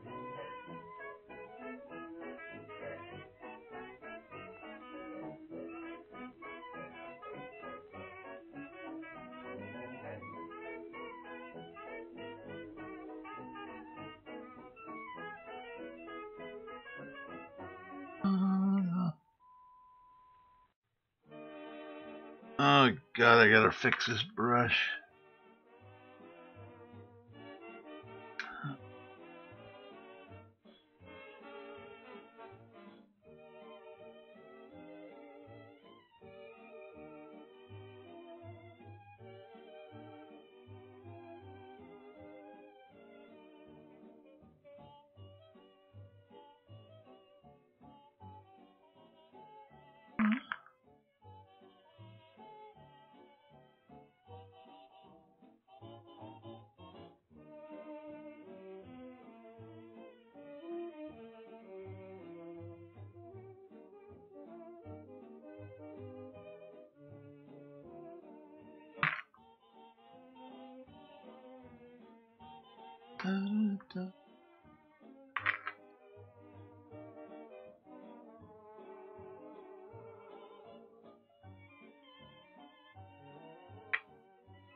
How be ya? Gee, but I'm glad to see you, pal. How's tricks? What's love thy neighbor? Offer to share his burden. Tell him to say the word and you will see him through. Especially if there should be a beautiful girl next door. Say to the girl next door, don't think I'm bold, but my mother told me to love thy neighbor, and you will find your labor a great deal easier. Life will be breezier if you love thy neighbor.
Every kiss, every hug, just like a drug, you're getting to be a habit with me. Let me stay in your arms, I'm addicted to your charms. You're getting to be a habit with me. I used to think your love was something that I could take or leave alone. But now I couldn't do without my supply. I need you for my own. Oh, I can't say I must have you every day, as regularly as coffee or tea. You've got to can't get free. You're getting to be a habit with me, can't break it. You're getting to be a habit with me.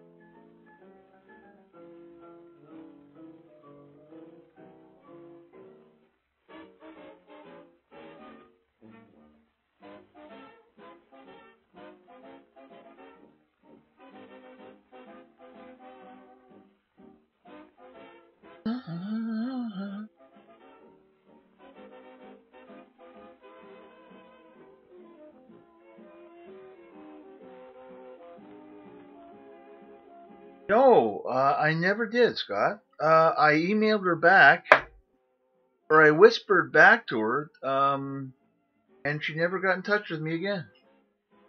Something was weird there, though, because I whispered to her the account she had set up, whatever her name was, and then the account sort of disappeared. I don't know what happened. I don't really know what was the deal there. Facebook.com/radiodismute. Streaming the sounds of the 1920s and I don't know. around the world 24 hours a day. This is Radio Dismute. Radiodismute.com. HappyMusicRadio.com.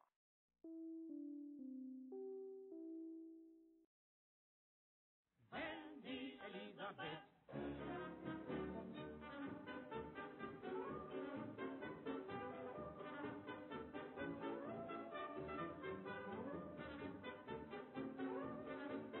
So I haven't got a clue what happened.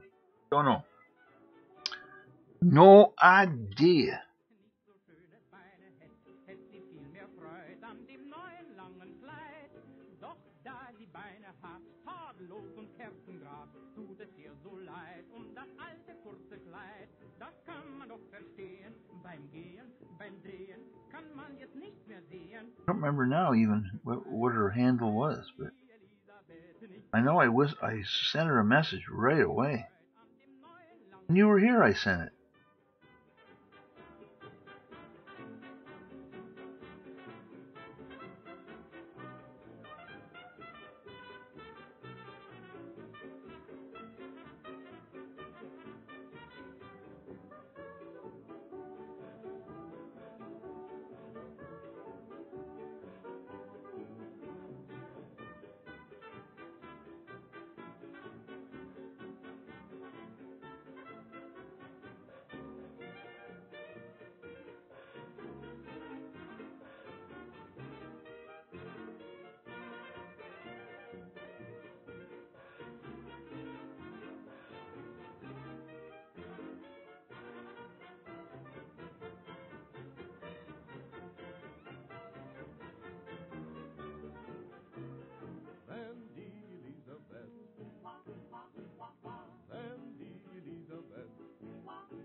Elisabeth nicht so schöne Beine hätt, hätt sie viel mehr Freud an dem neuen langen Kleid. Da die Beine hat, tadellosen Kerzengrad, tut es ihr so leid das alte kurze Kleid.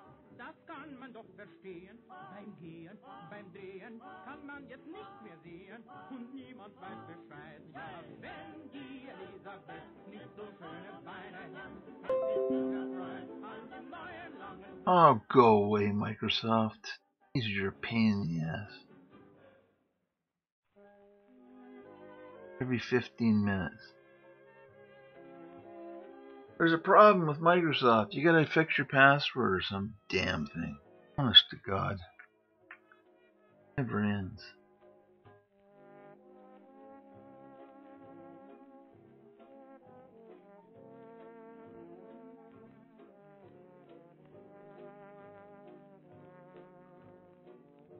I swear they do that just to goddamn have you keep going back to Microsoft, you know, like the good mind just delete my Microsoft account. Stop it once and for all. The Outlook emails.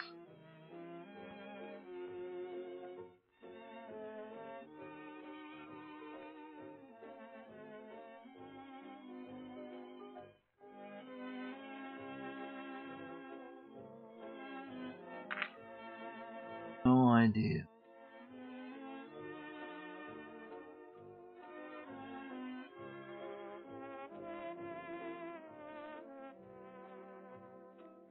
Farewell to arms that caress me. Goodbye to love that once was mine. Farewell to lips that tenderly kissed me. Goodbye to dreams that were divine. No matter where I go, my heart will be with you. No matter where you are, I'll always worship you. And so farewell. I swear, if this son of a bitch changes tone to me one more time, I'm gonna reach back in time and grab him by the neck. Jesus Christ, every bloody inch.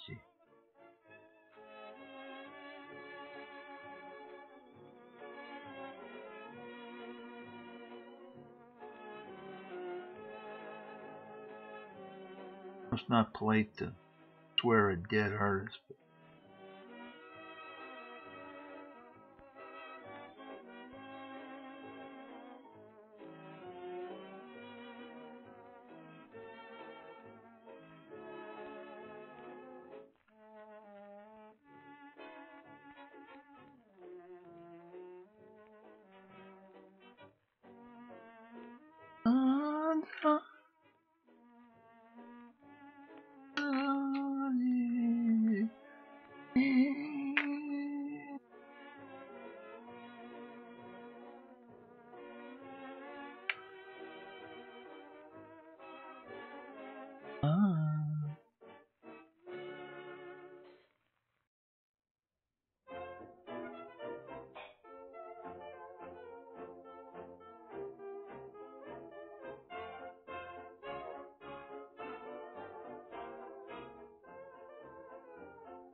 those light glazes.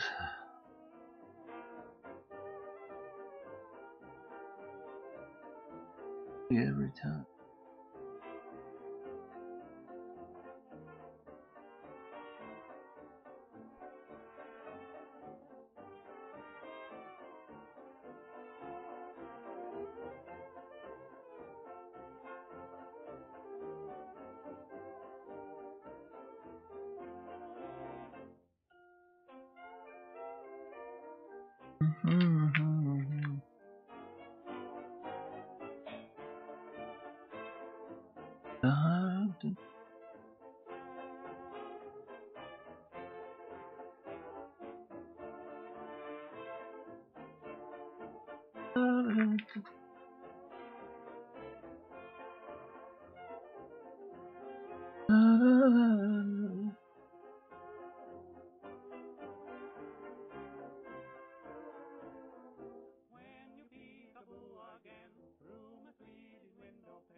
Ich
bring dich um die Ecke zum Autobus.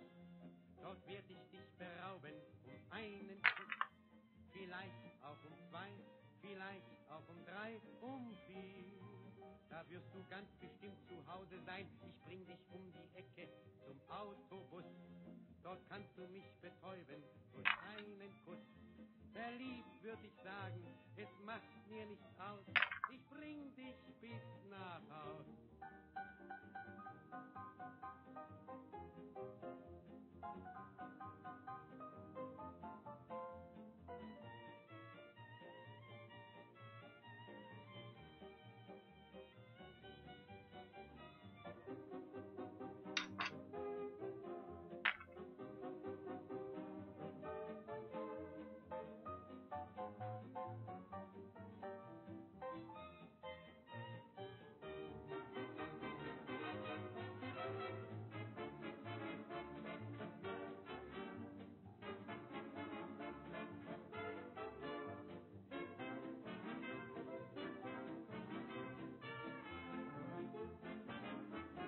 Well, my friend, meine Freunde, that's it for tonight.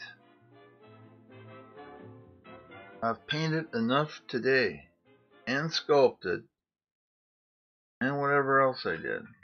Painted, sculpted, painted, painted again.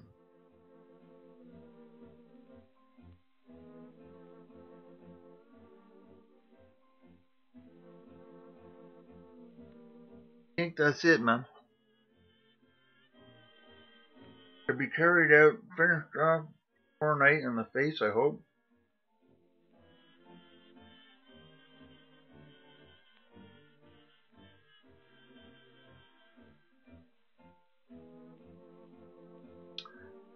So far, I'm pretty happy with it. And,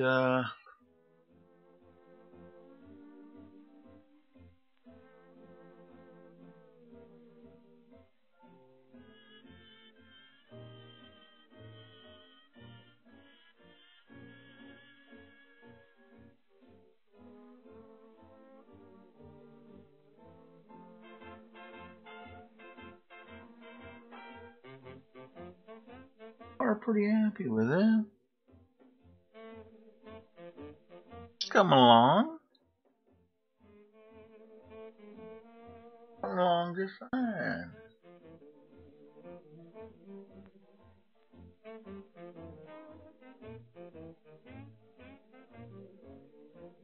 Thank you. It's all that griset bass, you know. You put the griset in tones, just come to you. By the way, I did send the, you know, the Venetian woman. I sent a 75 meg file out to, where was she? Calgary or Saskatoon or something. And she sent me the money with PayPal, so, or he. And yeah, it's all good. So I eliminated having to go get a print made and everything. I said, listen, why don't you go get a print made? I'll sign it here electronically, and I'll send it to you. And I'll send you the raw file. So it was 75 megs. So I gave him a Google link. Download it, and all is well, flawlessly. Because he said that apparently out there at Costco, you can take them in a file and they can put it on Canvas or whatever for you. I said, wow. You have a 75 meg file. My God, you can put it on the side of a bus if you want. Can you imagine? But yeah, that worked out okay. Worked out very well. I mean, on him. So it's about that time, I think, for a guy who was planning a Monday of absolutely rest and relaxation, I ended up doing the whole day. Oh God! Paint, paint, paint.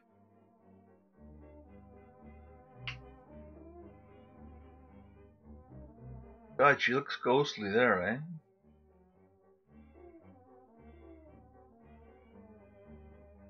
Well, I'll spend one more evening, a longer evening on the facial tones, and then I'll get maybe get the facial tones in, and hopefully the eyes tomorrow night. That's a good start because it's not that big, but he's not as complicated as Vermeer. I'll tell you that.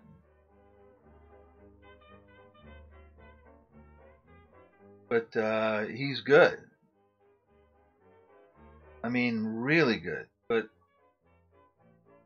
Vermeer, man alive, that guy.